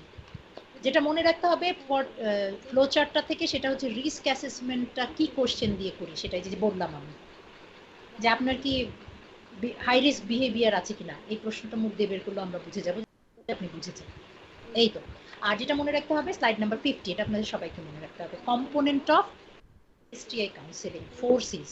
মানে আমরা এসটিআই ট্রিটমেন্ট দিয়ে শেষ করে দিলেই হবে না, আমাদেরকে অবশ্যই 4 C's সম্পর্কে তাদেরকে বলতে হবে, তারপরে আমি আমার ডাক্তারের রুম থেকে একটা রোগীকে বের করব, অথবা আপনারা যারা পাবলিক হেলথ অ্যাওয়ারনেসে কাজ করবেন সবাই তাদেরকে এটা জানতে হবে। সেটা হচ্ছে আমাদেরকে অ্যাওয়ারনেস ক্রিয়েট করতে হবে, যারা এসটিআই ভুগছে তাদের অবশ্যই কমপ্লায়েন্স উইথ দ্য ট্রিটমেন্ট আর অ্যাডহিয়ারেন্স উইথ দ্য ট্রিটমেন্টে থাকতে হবে। এই না 3 দিন ওষুধ খাওয়ার পরে আমার ভালো লাগা শুরু হলো, আমার ডিসকমফোর্ট কমে গেল আর আমি ওষুধ বন্ধ করে দিলাম। এই জন্য এটা রোগীকে বুঝিয়ে বলতে হবে যে বন্ধ করে দিলে এটা আপনার আবার হবে। কাউন্সেলিং ফর প্রিভেনশন, পুরো শব্দটা উচ্চারণ করতে হবে, শুধু কাউন্সেলিং শুধু কমপ্লায়েন্স বললে হবে না, counselling for what, counselling for prevention আপনাকে করতে হবে। Condom demonstration and correct use আপনাকে বলে দিতে হবে, দেখাতে হবে। And contact tracing and treatment, that means partner management. এই 4টা সি আপনি যদি এসটিআই ওষুধের সাথে কমপ্লিট না করেন তাহলে ওই রোগী আবার আসবে আপনার কাছে, আবার সে এসটিআইতে ভুগবে, এবং ইউ নেভার নো যে ওই লোকের কাছ থেকে ইনডাইরেক্টলি কোনোভাবে আপনিও ইনফেক্টেড হতে পারেন। ঠিক আছে, ঘুরে ঘুরে, এটা একটা গলার মালার মতো চেইন। আচ্ছা, এরপর পার্টনার নোটিফিকেশনটা যে বললাম কেন ইম্পর্টেন্ট এটা আপনাদেরকে জানতে হবে। 51 নাম্বার স্লাইড, কেন দরকার যে পার্টনার ম্যানেজমেন্ট? মনে রাখতে হবে এসটিআই এমন একটা ডিজিজ, এটা পিং পং বল, একজন থেকে আরেকজনের যাবেই যতক্ষণ না দুইজন ট্রিটমেন্টের একসাথে হচ্ছে। তার মানে আমি যদি ইনফেকশনের সাইকেল ব্রেক করতে চাই তাহলে আমার পার্টনার ম্যানেজমেন্ট লাগবে। অ্যাসিমটোমেটিক যদি কোনো ইনফেকশন থাকে সেটা আমাকে ব্রেক করার জন্য তার ট্রিটমেন্ট লাগবে, রি-ইনফেকশন ব্রেক করার জন্য শেষ। আচ্ছা, এখন একটা প্রশ্ন আসে যেটা পাবলিক হেলথের জন্য আমাদেরকে একটু কাজ করতে হয়, সেটা হচ্ছে গিয়ে পার্টনারকে খুঁজে বের করা খুব দুরূহ। কেউ বলতে চায় না তার পার্টনার কোথায়, আবার কেউ পার্টনার সামনে আসতে চায় না। তো 2 রকম পদ্ধতি আমরা ইউজ করি।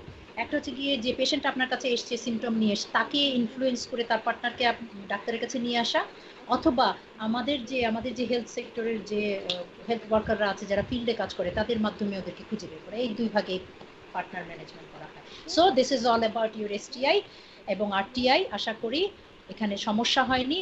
আমি পরে সমস্যা যদি থেকে থাকে শুনবো, আগে একটু এইচআইভিটা আপনাদেরকে একটু দেখিয়ে দিই, ওটা শর্ট, খুব তাড়াতাড়ি আমি আশা করি 10 মিনিটসের মধ্যে শেষ করতে পারবো। শেষটা আগে আপনাদের ক্লাস। সো এইচআইভিটা আমরা একটু খুলি, ইন্টারেস্টিং। আর যারা রেকর্ড করছেন, যারা করছেন না তাদের কাছ থেকে রেকর্ডটা নিয়ে নিয়ে কখনো যদি পরে শুনতে চান সেটাও আপনারা করতে পারেন, নো প্রবলেম। আচ্ছা, এখন দেখেন এইচআইভি আমরা খুলেছি, প্লিজ একটু রেসপন্স করেন ইয়েস অর নো। জি madam. Okay, done, thank you. আমরা শোনেন, এইচআইভি আমরা সবাই জানি, এইচআইভি মানে কি একটা virus, human immuno deficiency virus, slide number 2। এই হিউম্যান ইমিউনো ডেফিসিয়েন্সি ভাইরাস কি করে, আপনার বডিতে ঢোকার পরে আপনার হোয়াইট ব্লাড সেল, স্পেসিফিক্যালি টি হেল্পার সেল, আর একটু ভিতরে ঢুকবো CD4 সেলকে ধ্বংস করে। এই ধ্বংস একদিনে দুই দিনে এক বছরে করে না, এই ধ্বংস করতে সময় লাগে নিয়ার অ্যাবাউট 8 to 10 ইয়ার্স, যদি তার আগের থেকে কোনো কোমরবিডিটি না থাকে। যার কোমরবিডিটি আছে লাইক টিউবারকুলোসিস, লাইক আদার কোনো ডিজিজ, তার 8 to 10 ইয়ার্সের আগেই ধ্বংস করে ফেলবে। ধ্বংস করার পর তার একটা এন্ড স্টেজ ডেভেলপ করে, সেই স্টেজের নাম কি, এইডস। এইডস কোনো সরাসরি ডিজিজ না, এটা একটা end stage, acquired immunodeficiency syndrome. এই সময়টাতে এসে তার ইমিউন সিস্টেম ধ্বংস হয়, সেটা আমি দেখাবো একটু পর, যে কি T4 সেলগুলো কমে যায়, CD4 সেল কমে যায়, তখন তাকে আমরা এইডস ডিক্লিয়ার করি। এই সময় যেহেতু তার ইমিউনিটি একদম থাকে না, কিছু ইনফেকশনস তার উপর গায়ে ভর করে, সেই ইনফেকশনসগুলোকে অপরচুনিস্টিক ইনফেকশনস বলি, সুবিধাভোগী ইনফেকশনস। সে ওই ব্যক্তির ইমিউনিটি ড্রপ করার সাথে সাথে তার উপরে ভর করে, ঠিক আছে? সো ওই ইনফেকশনসগুলোর মাধ্যমেই তার মৃত্যু হয়। সো সেটার নাম হচ্ছে এইডস। চলেন আমরা তাহলে আগাই, স্লাইড নাম্বার 3। যে বললাম যে এইচআইভি শরীরে ঢোকার পরে ওই দেখেন লাল রঙের যে তিনটা শব্দ আমি দিয়ে দিয়েছি, তিনটা সেল, এই তিনটা সেলকে বডি থেকে আপনাকে ইমিউন সিস্টেমকে ধ্বংস করে, হেল্পার টি সেল, হোয়াইট ব্লাড সেলের অংশ, ঠিক আছে? এটুকু জানলেই হবে। এরপরে আসি স্লাইড নাম্বার 4। দুই ধরনের এইচআইভি আছে ভাইরাসটা, একটা হচ্ছে HIV-1, HIV-2। HIV-1টা গ্লোবালি, যেটা দিয়ে ইনফেক্টেড হচ্ছে গ্লোবালি, সেটা HIV-1, আর 2টা হচ্ছে গিয়ে ওয়েস্ট আফ্রিকাতে বেশি পাওয়া যায়, বাস এটুকু জানলেই হবে। এরপরে স্লাইড নাম্বার 5, যেটা আমি বলে ফেলেছি, অ্যাকিউয়ার্ড ইমিউন ডেফিসিয়েন্সি সিনড্রোম, ঠিক আছে? এটা প্রথম আমরা পৃথিবীতে এইডসটাকে আইডেন্টিফাই করি ইউনাইটেড স্টেটসে ইন 1981। এইডস আইডেন্টিফাই করার পর আমরা ভাইরাসটাকে আইডেন্টিফাই করি 1983-তে, এইচআইভি ভাইরাস। বাংলাদেশে প্রথম এইচআইভি ভাইরাস শনাক্ত হয় 1989। ফার্স্ট শেষ এটুকু যে জানতেই হবে তা না, ফর ইউর ইন্টারেস্ট। পরের স্লাইড নাম্বার 7, WHO একটা সামারি দিয়েছে গ্লোবাল এইচআইভি এপিডেমিক, সেটা আমি দিয়েছি, কখনো সময় পেলে নিয়ে। যেটা আপনার মাস্ট নো সেটা হচ্ছে গিয়ে স্লাইড নাম্বার 8। সো আমরা ফলো করছি তো। Slide number 8, stages of HIV, এটা আপনার জানা দরকার। প্রথমে বলি এবি 4টা স্টেজ আছে, মনে রাখবেন প্রতিটা স্টেজেই ও আরেকজনকে এইচআইভি ছড়াবে, এটা প্রথমে মাথায় রাখতে হবে। বাট কোনো স্টেজে বডির ভেতরে ভাইরাসের সংখ্যা অনেক বেশি থাকে, যেটাকে বলি ভাইরাল লোড অনেক হাই, মানে ভাইরাসটা আপনার বডিতে অনেক বেশি রক্তে, তখন ছড়াবে সব স্টেজেই, তখন ছড়ালে পার্টনার এফেক্টেড চান্স 100% থাকে। আর যেগুলোতে ভাইরাল লোড কম থাকে সেটাও ছড়াবে, পার্টনার এফেক্টেড চান্স 100% থেকে একটু কম থাকে, এটুকুই পার্থক্য। এবার আসেন স্টেজগুলো জেনে ফেলি। প্রথম স্টেজ আপনার বডিতে যখন ভাইরাসটা ঢুকলো কি হতে পারে, আপনার বডিতে ফ্লু লাইক সিমটম হবে, যেটা 2 থেকে 4 সপ্তাহ স্থায়ী থাকবে এবং সেটা অটোমেটিক্যালি রিজলভ হয়ে যাবে, লাইক ফিভার, গলা ব্যথা, সোর থ্রোট, র্যাশ। আপনি মনে করলেন আপনার তো ফ্লু হয়েছে, আপনি ঠিক হয়ে গেছেন, ঠিক আছে? মানে আমি সাধারণ জনতার কথা বলছি, আপনি মানে আমিও হতে পারি। সো আমি মনে করলাম যে এটা ফ্লু, এটা কোনো কিছু না, ঠিক হয়ে গেছে। আচ্ছা, পরের স্লাইডে যাই, যেটা ব্লু কালার করে রেখেছি। During this early period large amount of virus are being produced, so viral load আপনার বেশি থাকে। সো এই স্টেজে সব স্টেজে ট্রান্সমিট করবে, এই স্টেজে ট্রান্সমিট করবে, এটুকু বললাম। পরের স্লাইড আসি, স্লাইড নাম্বার 10। এই স্লাইড এই প্রত্যেকটা স্টেজ আপনার জন্য খুব জরুরি জানা। স্লাইড নাম্বার 10 হচ্ছে কি window period. This is very important. Window period হচ্ছে একটা পিরিয়ড যেখানে কিনা আপনার বডিতে এইচআইভি ইনফেকশন ঢুকেছে, সেই ঢোকার পরে আপনার বডির যে একটা নর্মাল রেসপন্স থাকে, যে কোনো ইনফেকশন বডিতে ঢুকলে তার জন্য একটা অ্যান্টিবডি তৈরি হয় তাকে ফাইট করার জন্য। তাহলে উইন্ডো পিরিয়ডটা হচ্ছে the onset of HIV infection and the appearance of detectable antibody against this virus. এই যে পিরিয়ডটা, এটাকে বলা হয় উইন্ডো পিরিয়ড। এবং এইচআইভির জন্য উইন্ডো পিরিয়ড WHO অনুযায়ী 28 days of infection according to WHO. This period may be longer, 3 to 6 weeks. এটা মাথায় রাখতে হবে। এবং during this period individual is already infected and unwillingly infect the others. Okay, now stage number 3, stage of latent infection. এই টাইমে আমি যেটা বললাম, এই টাইমে উইন্ডো পিরিয়ডের পরে তার শরীরে অ্যান্টিবডি তৈরি হয়ে গেছে, এখন ফাইট হচ্ছে শরীরের ভিতরে, কিন্তু আপনাকে কোনো সাইন সিমটম শো করবে না। এটাকে বলা হয় অ্যাসিমটোমেটিক এইচআইভি ইনফেকশন পিরিয়ড। এটা আপনার একটা লম্বা সময়, ওই যে বললাম 8 to 10 বছর সময় লেগে যায়, এরপরে এইডস ডেভেলপ করে। কিন্তু যদি কোনো পেশেন্ট এআরটিতে থাকে, এআরটি মানে এন্ট্রি রেট্রোভাইরাল ট্রিটমেন্টে থাকে, এই টাইমে সে জানে সে এইচআইভি পজিটিভ এবং এআরটিতে আছে, তখন দেখা যায় তার লাইফ এক্সপেক্টেন্সি এবং এইডস ডেভেলপমেন্ট অনেক পিছিয়ে যায় এবং দেখা যায় প্রায় নর্মাল মানুষের মতো সে 60 ইয়ার্স পর্যন্ত বেঁচে যাচ্ছে। So this is very important. কিন্তু ল্যাটেন্ট ফেজও আপনি ইনফেক্ট করতে পারবেন মানুষকে। এরপরে আসি slide number 13, last stage, stage of advance infection. এই টাইমে যে ঘটনাটা ঘটে, বুলেট পয়েন্ট নাম্বার 2, বডির ইমিউন সিস্টেম ধ্বংস হয়। সেই ধ্বংসর সিস্টেম কত হয়? নর্মালি আমার বডিতে CD4 সেল কাউন্ট হচ্ছে, মানে WBCর একটা অংশ আমরা এটা বলি CD4 cell, T helper cell, CD4 cell. এটা নর্মাল কাউন্ট হচ্ছে 500 থেকে 1600 cells per cubic millimetre of blood. সেটা এইচআইভি ধ্বংস করতে করতে করতে করতে 10 বছর, 8 থেকে 10 বছর লাগাই দিয়ে নিচে নামিয়ে নিয়ে আসি 200 সেলস পার। যখন এটা হবে তখন আপনার এই এইডস কন্ডিশন সাথে কিছু সাইন থাকে আপনাকে। সো এখান থেকে যদি এইডস হয়ে যায় তাহলে লাইফ এক্সপেক্টেন্সি আসলে উইদাউট ট্রিটমেন্ট পিপলের এইডস হবে 3 বছরের মধ্যে, ঠিক আছে? আর অপরচুনিস্টিক ইনফেকশনস যদি এই টাইমে ভর করে তাহলে 1 বছরের মধ্যেই সে তার খারাপ প্রোগ্রেস হবে। তো this is all about your stages. এখন আমি চলে আসবো slide number 15, general mode of transmission of HIV.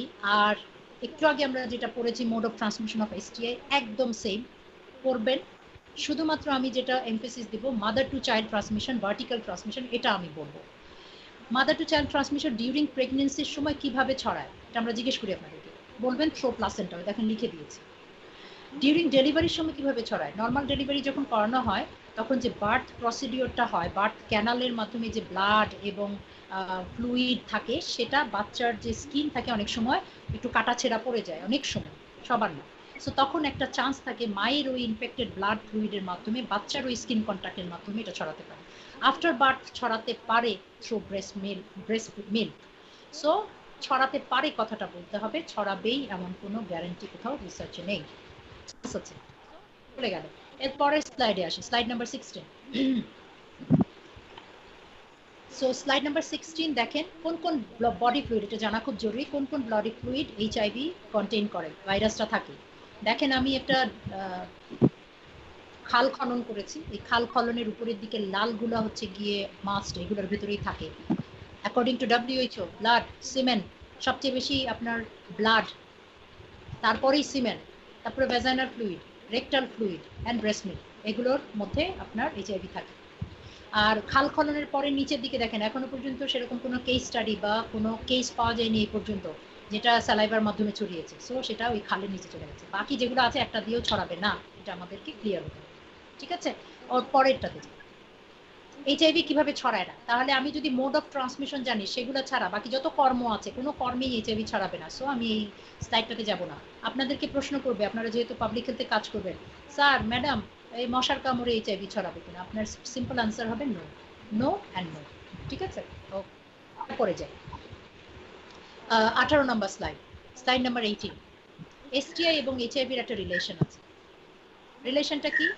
যাদের এসটিআই আছে তারা খুব ইজিলি এইচআইভি তে আক্রান্ত হয়। কেন? বলা হয় স্লাইড নাম্বার 19-এ আমি এটা লিখে দিয়েছি। বলা হয় এসটিআর ভিতরে কিছু আলসার থাকে, আমরা অলরেডি জেনেছি, যেগুলো কিনা বাইরে জেনিটালিয়াতে থাকে। তাহলে ওই এইচআইভি ভাইরাসটা ইনটেক্ট স্কিনের মাধ্যমে কখনো আপনার শরীরের ভিতরে ঢুকতে পারে না। যেখানে ওই ব্রেকিং সেল স্কিন থাকবে, যেমন আলসার হলে ব্রেক হয়, কাটাছেঁড়া থাকলে ব্রেক হয়, ল্যাসারেশন থাকলে ব্রেক হয়, আপনি কাটাছেঁড়া করা আছে, ওই ধরনের ব্রেকিং সেল থাকলে তখন এইচআইভিটা ইজিলি ওখানে ঢুকে। সো যখনই আলসারেটিভ এসটিআইস থাকবে, তো সেখানে তো আলসার দেখা যায়। ওই জায়গা থেকে যখন সিমেন্টের মধ্যে সে এইচআইভি থাকে, তো সিমেন্টটা যখন একটা ফিমেলের ওই আলসারের মধ্যে এসে লাগলো, তখন সিমেন্টের এইচআইভি থেকে ওখানে ঢুকে যাবে, এভাবে হবে। ঠিক আছে? সো আরেকটা হচ্ছে কি, যাদের এসটিআই থাকে, ওই এসটিআই কে কাভার, গনোরিয়া সিফিলিস থাকে, তাদেরকে কাভার দেওয়ার জন্য ঠিক ওই এসটিআই এর জায়গায় তার বডি অনেকগুলো হোয়াইট ব্লাড সেল পাঠিয়ে রাখে ওই এসটিআই এর জায়গাটাতে। আর এইচআইভি যখন সিমেন্ট বা ভ্যাজানাল ফ্লুইড দিয়ে আপনার বডিতে ঢুকেই দেখবে, ওরে বাবা আমার এতগুলা নৌকা আছে, নৌকা কারা, ডব্লিউবিসি বা হোয়াইট ব্লাড সেল, তখন তারা ওইটার ভিতরে সানন্দে ঢুকে আপনার বডিতে ঢুকে যায়। এই হচ্ছে গিয়ে এসটিআই এইচআইভি সম্পর্ক। তার মানে এক কথায় এসটিআই থাকলে চান্স বেড়ে যায় 10 গুণ তার এইচআইভি হবে তাড়াতাড়ি। এবার আসি স্লাইড নাম্বার 21। বাংলাদেশের চিত্র কি? বাংলাদেশে আমরা সারাক্ষণ চিল্লাতে থাকি, ওরে বাবা আমরা মুসলিম কান্ট্রি, আমাদের এটা হওয়ারই কথা না। কিন্তু বাবা একটু তো বুঝতে হবে যে এইচআইভি যদি রিস্ক বিহেভিয়ার করি, সেটা আমি মুসলমান হই, যে কোনো ধর্মেরই হই না কেন, আমি যদি আমার ভিতরে রিস্কি বিহেভিয়ারগুলো থাকে, অবশ্যই আমার এইচআইভি ট্রান্সমিশন হবে। এবং বাংলাদেশের লেটেস্ট ডাটা বলছে, দেখেন ডাটাটা হচ্ছে December 2019, NASP government body, national AIDS STD prevention programme, government body, সেটা প্রত্যেক ডিসেম্বরের 1 তারিখে ওয়ার্ল্ড এইডস ডে, সেই সময় বাংলাদেশের ইনফেকশনের কেসগুলো ছাড়ে। বাট আপনাকে মনে রাখতে হবে, দেখাচ্ছি আমি, এইচআইভি কেস এখন 7,365, মরেছে 12,099, না 12,042, ঠিক আছে? কিন্তু গভর্নমেন্ট এবং ইউএনএইডস বলছে এস্টিমেটেড কেস হচ্ছে 7,000 থেকে 11,000, ডাব্লিউএইচও বলছে আরো বেশি, 20-25 হাজারের উপরে। তবে যদি আপনাদেরকে জিজ্ঞেস করা হয় এইচআইভি প্রিভ্যালেন্স ইন বাংলাদেশ কত, তাহলে অবশ্যই এই যে লাল রঙের লেখাটা যেটা দিয়েছে less than 0.1% এখনো পর্যন্ত, এটা আপনাদেরকে বলতে হবে। ঠিক আছে? সো দিস ইজ দ্য কি। এখন দেখেন বাংলাদেশ কেন ভালো করেছে,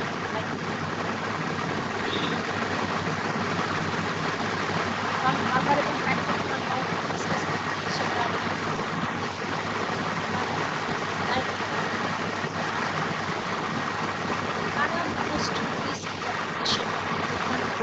ম্যাম অনেক সাউন্ড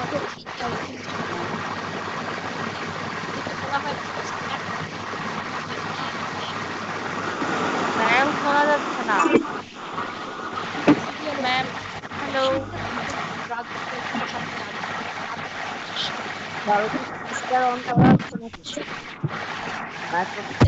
এরপরে যাই না। স্লাইড নাম্বার, কেউ একজন কথা বলছেন প্লিজ মিউট করে কথা বলেন, শোনা যাচ্ছে, ডিস্টার্ব হচ্ছে।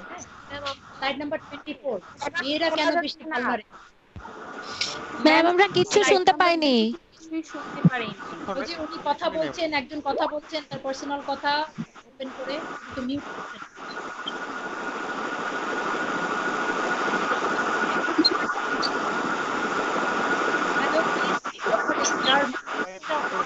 সবাই মিট করে ফেলে। সাউন্ড অন করা আছে কেন? শোনা যাচ্ছে আমার কথা?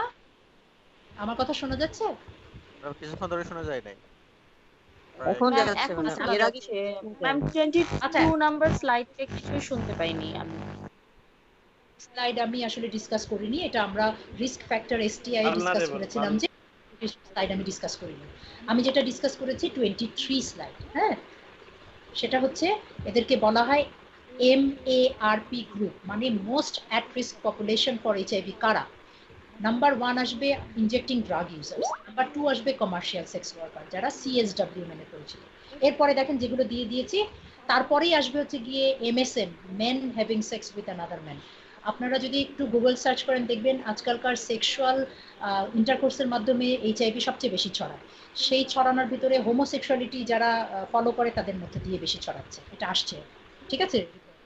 নাও স্লাইড নাম্বার 24, যেটা আমাদের একটু জানা দরকার, মেয়েরা কেন বেশি ভালনারেবল এইচআইভি এইডস।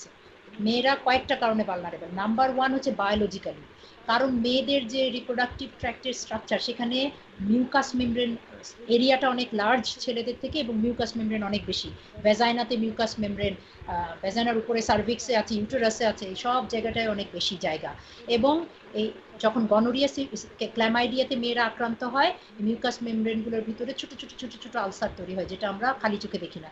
একটা বায়োলজিক্যালি, যার জন্য বেশি তারা ইনফেক্টেড হওয়ার চান্স। আরেকটা কি, সিমেন্টটা মেয়েদের ভ্যাজাইনার ভিতরে পোর হচ্ছে, ফেলা হচ্ছে, সো আরেকটা সিমেন্ট থেকে পাচ্ছে তারা। So these are the things, biological কারণ। এছাড়া ইকোনমিক হার্ডশিপ, ঠিক আছে, women empowerment, violence against women, poverty, এগুলোর জন্য হচ্ছে গিয়ে আপনার মেয়েরা বেশি। ইয়াংরা কেন বেশি বেশি রিস্কি? ইয়াংরা রিস্কি কারণ এরা সেক্সুয়াল এক্সপেরিমেন্ট করে, এরা ড্রাগ ইউজ করে, তারপরে ড্রাগ ইউজ করতে করতে ইউফোরিক, এরপরে বিভিন্ন ধরনের ক্রাইমি অ্যাক্টিভিটিতে এবং মাল্টিপল সেক্সুয়াল অ্যাক্টিভিটিতে তারা নিজেদেরকে ইনভলভ করে ফেলে, এবং অ্যাওয়ারনেস তাদের থাকে না, এবং তারা সেফ সেক্স প্র্যাকটিসটা তারা জানে না।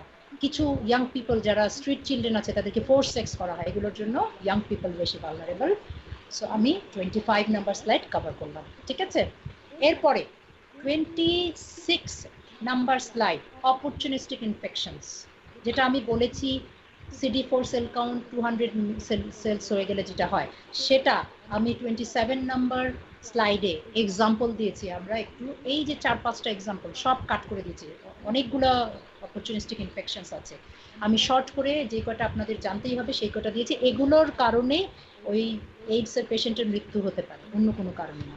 এর পরের ছবিটা আমি দিয়েছি, ক্যান্ডিডিয়াসিস হয় একটা এইডসের পেশেন্টের, ওরাল ক্যান্ডিডিয়াসিস, যেটা কিনা জিহ্বা থেকে এরকম সাদা হয়ে একেবারে পুরো খাদ্যনালী ইনভলভ করে, সেটার ছবি দেখানোর জন্য দিয়েছি। পরের slide number 29, prevention of HIV AIDS. এটা এখন আর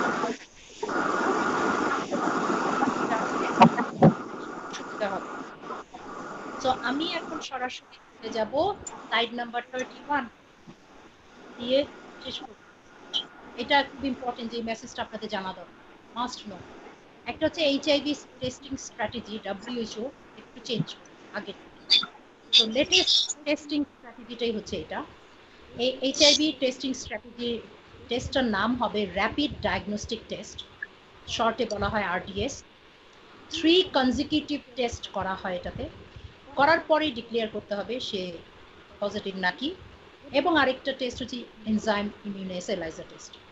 এছাড়া WHO আরেকটা রেকমেন্ডেশন করছে, সেটা হচ্ছে self testing. Like pregnancy test হলে আমরা যেরকম করি না সেলফ টেস্টিং, ওই রকম একটা সেলফ টেস্টিং, যেটা আসতেছে, সামনে আসবে, আরও বেশি ওয়াইড স্প্রেড হবে, তখন আপনারা আরও জানতে পারবেন। এখন যতটুকু জানতে হবে সেটা হচ্ছে, আগে যেটা র্যাপিড টেস্টিং ছিল সেটা থেকে, এবং ওয়েস্টার্ন ব্লট যেটা কনফার্মেটরি ছিল সেটাকে ডিসকারেজ করা হচ্ছে, কারণ এটা অনেক সময় লেগে যায়। এখন যেটা র্যাপিড টেস্টিং, অল্প সময়ের ভিতরে 3 কনজিকিউটিভ টেস্টিং করে এটা রেজাল্ট পাওয়া যায়। Slide number 32, WHO rapid testing protocol test আমি একটু বলে দিচ্ছি, দেখেন স্লাইড নাম্বার 32 ফলো করেন। টেস্ট 1 A1 করার পরে A1 পজিটিভ হলে টেস্ট 2 তে যাবে, আর A1 নেগেটিভ হলে রিপোর্ট এইচআইভি নেগেটিভ। আচ্ছা, পজিটিভ A2 হলে A1 পজিটিভ A2 পজিটিভ, তাহলে টেস্ট 3 করতে হবে। টেস্ট 3 করে A1 A2 A3 সব পজিটিভ, এইচআইভি পজিটিভ হবে। আর যদি টেস্ট 3 তে A1 positive A2 positive A3 negative, তাহলে এইচআইভি ইনকনক্লুসিভ হতে হবে এবং রেজাল্ট ইন 14 ডেজ হতে হবে। আর টেস্ট 2টা যদি A1 পজিটিভ A2 নেগেটিভ হয়, তাহলে রিপিট A1, মানে আবার টেস্ট করতে হবে, করে রিপোর্ট 2 ভাগে ভাগ হয়ে রিপোর্ট দিতে হবে। ঠিক আছে, এটুকু আমি এই জন্য শর্ট করলাম, ঠান্ডা মাথায় পরে দেখে নিয়ে। শুধু 3 কনজিকিউটিভ ডে আমাকে 3টা টেস্ট করতে হবে, এটুকু জানলেই হবে। এরপরে স্টাডি চাইলে একটু গুগল সার্চ দিলে WHO এর এই পুরো ইয়েটা আপনারা পাবেন, গাইডলাইনটা পেয়ে যাবেন। এরপরে যেটা আমার জানানো দরকার, টেস্ট স্লাইড নাম্বার 33, এটাও লেটেস্ট WHO গাইডলাইন, এটা আপনাদের জানতে হবে। দেখেন slide number 33, mother to child transmission. 3টা স্লাইড আছে, আমি শেষ করে দেব। Mother to child transmission of HIV, আগে বলা হতো 28 উইকস থেকে যে 28 উইকস অফ জেস্টেশন থেকে এই এআরটি শুরু করতে হবে এবং কন্টিনিউ করবে। কিন্তু ডব্লিউএইচও বলেছে এখন গাইডলাইন ভিন্ন, এখন বলছে যখন থেকেই মা টেস্ট করবে ইরেসপেক্টিভ অফ জেস্টেশনাল এজ, সেটা যদি কনসেপশনে ফার্স্ট ডে থেকেও জানে মা যে সে পজিটিভ, তাহলে সেখান থেকে অ্যান্টি রেট্রোভাইরাল ট্রিটমেন্ট শুরু করতে হবে। এটা হচ্ছে গিয়ে ডব্লিউএইচওর গাইডলাইন। এবং মাটা ডেলিভারি পর্যন্ত কন্টিনিউ করবে এবং ডেলিভারির পর বাচ্চাকেও এআরটি দিতে হবে, মাকেও প্রয়োজনে প্রোফাইলেক্সিস এআরটি দিতে হবে। বলা হচ্ছে breast feeding, exclusive breast feeding পর্যন্ত এই প্রোফাইলেক্সিস এআরটি ফলো হবে মায়ের জন্য এবং বাচ্চার জন্য। আবার এটাও বলা হয়েছে ডব্লিউএইচও গাইডলাইনে, ব্রেস্ট ফিডিং এর গাইডলাইনে, বাচ্চাকে এখন এটা রিসেন্ট গাইডলাইন, বাচ্চাকে আগে বলা হতো শুধুমাত্র এক্সক্লুসিভ ব্রেস্ট ফিডিং, মানে 6 মাস পর্যন্ত তাকে ব্রেস্ট ফিড করাতে হবে, তারপর কমপ্লিমেন্টারি ফিডিংয়ে যেতে হবে। এখন বলা হচ্ছে যে 1 বছর পর্যন্ত সে ব্রেস্ট ফিড করতে পারবে, বাট মা এবং বাচ্চা দুজনকেও এআরটিতে থাকতে হবে। এই হলো আপনার মাদার টু চাইল্ড ট্রান্সমিশন প্রিভেনশনের জন্য যে প্রোগ্রাম চলছে, তার নাম হচ্ছে, যদি জিজ্ঞেস করে এভাবে mother to child transmission of HIV prevent করার জন্য কি কোনো প্রোগ্রাম চলে পৃথিবীতে, আপনার আনসার হবে ইয়েস। সেই প্রোগ্রামের নাম কি? প্রোগ্রামের নাম হচ্ছে PMTCT, programme to prevent mother to child transmission. Okay, so this is all about your mother to child transmission WHO guideline. এখন শুধুমাত্র নিজেদেরকে যখন আপনারা কিভাবে সেভ করবেন সেটার জন্য স্লাইড নাম্বার 36 আমি দেখাচ্ছি। স্লাইড 36। যারা আমরা কাজ করি হেলথ কেয়ার প্রোভাইডার, তারা যদি এক্সপোজ হয়ে যায় তাহলে এটাকে বলা হয় পোস্ট এক্সপোজার প্রোফাইলেক্সিস। বলেছিলাম মনে হয় কোনো এক সময়, like emergency contraceptive pill, like আর কি, হ্যাঁ ওকে, এটার মতো আর কি। সো এটা কি, এটা যে মহাখালী ইনফেকশাস ডিজিজ হসপিটালে এটার একটা কর্নারি আছে, যারা পোস্ট এক্সপোজার প্রোফাইলেক্সিস নিতে চায়, স্লাইড নাম্বার 37, ডোজটা এভাবে দিতে হয়, 72 আওয়ার্সের মধ্যে এটা নিতে হয় এবং should be taken for 28 days. কি নিতে হয়? এআরটি, অ্যান্টিরেট্রোভাইরাল ট্রিটমেন্ট নিতে হয়। এবং একটা কথা মাথায় রাখতে হবে, this is not 100% effective.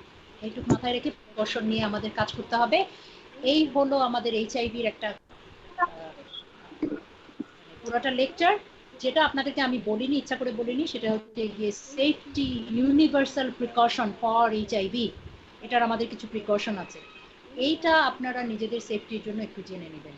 Double glass করতে হয়, সিরিঞ্জ ইউজ করে সেটাকে রিক্যাপ করতে না করে ডাইরেক্টলি এক্সপোজ করতে হয়, চশমা পড়তে হয় করোনা যেরকম দেখছেন, ইভেন তো বুটও পড়তে হয়, যাতে কারো পা কাটা ছিল, ডেলিভারি করাচ্ছে, ফ্লুইড এবং ব্লাড ওই ডক্টরের বা নার্স প্যারামেডিকের পায়ে লাগলো, তার থেকেও কিন্তু এইচআইভি আমাদের হতে পারে। So this is all about universal precaution. So যদি প্রশ্ন না থাকে, এবার দুটো লেকচারই শেষ, প্রশ্ন না থাকে আমি আরেকটা মেসেজ আপনাদেরকে দিতে চাই, দিয়ে আমরা শেষ করে দিচ্ছি, ঠিক আছে? সো এবার একটু আমাকে রেসপন্স করতে হবে। সেটা হচ্ছে আমি আগামী 2 শুক্রবার 15 এবং 22 তারিখ আপনাদের আর 2টা লেকচার নিয়ে শেষ করে দিব এই কোর্স। সো আমি আশা করব দুটো কোর্সে আপনারা অ্যাটেন্ড করবেন, ওটা একটা একটা করে লেকচার, এরকম লেন্দিয়ার লেকচার নেই। এটা একটা। আরেকটা কথা হচ্ছে যে অনলাইন পরীক্ষার জন্য আপনারা প্লিজ একটু প্রিপারেশন নেন। জুন মাসে অনলাইন পরীক্ষা হবে। সো আমরা ইউনিভার্সিটি থেকে একটা ইনস্ট্রাকশন পাবো যে পরীক্ষাটা কোন স্টাইলে হবে, ওপেন বুকে কিভাবে নিব আমরা। সো এটা আপনারা একটু ঠিকঠাক করে নেবেন। ধরে নেন জুন মাস থেকে আপনাদের পরীক্ষাটা দিতে হবে। এইটুক মেসেজ দিয়ে আমি আজকে শেষ করতে পারি না? সবাই চলে গেছেন সব রেকর্ডিং এ দিয়ে, কোনটা? আমি কি আজকে শেষ করব? না ম্যাডাম, জি থ্যাংক ইউ আচ্ছা, ম্যাডাম। তাহলে কোনো প্রশ্ন যেহেতু নাই, Thank ভালো you, madam. থাকবেন, ঠিক আছে? Okay, see you next class. Thank you. Okay, thank you. আসসালামু আলাইকুম। সালাম। আসসালামু আলাইকুম।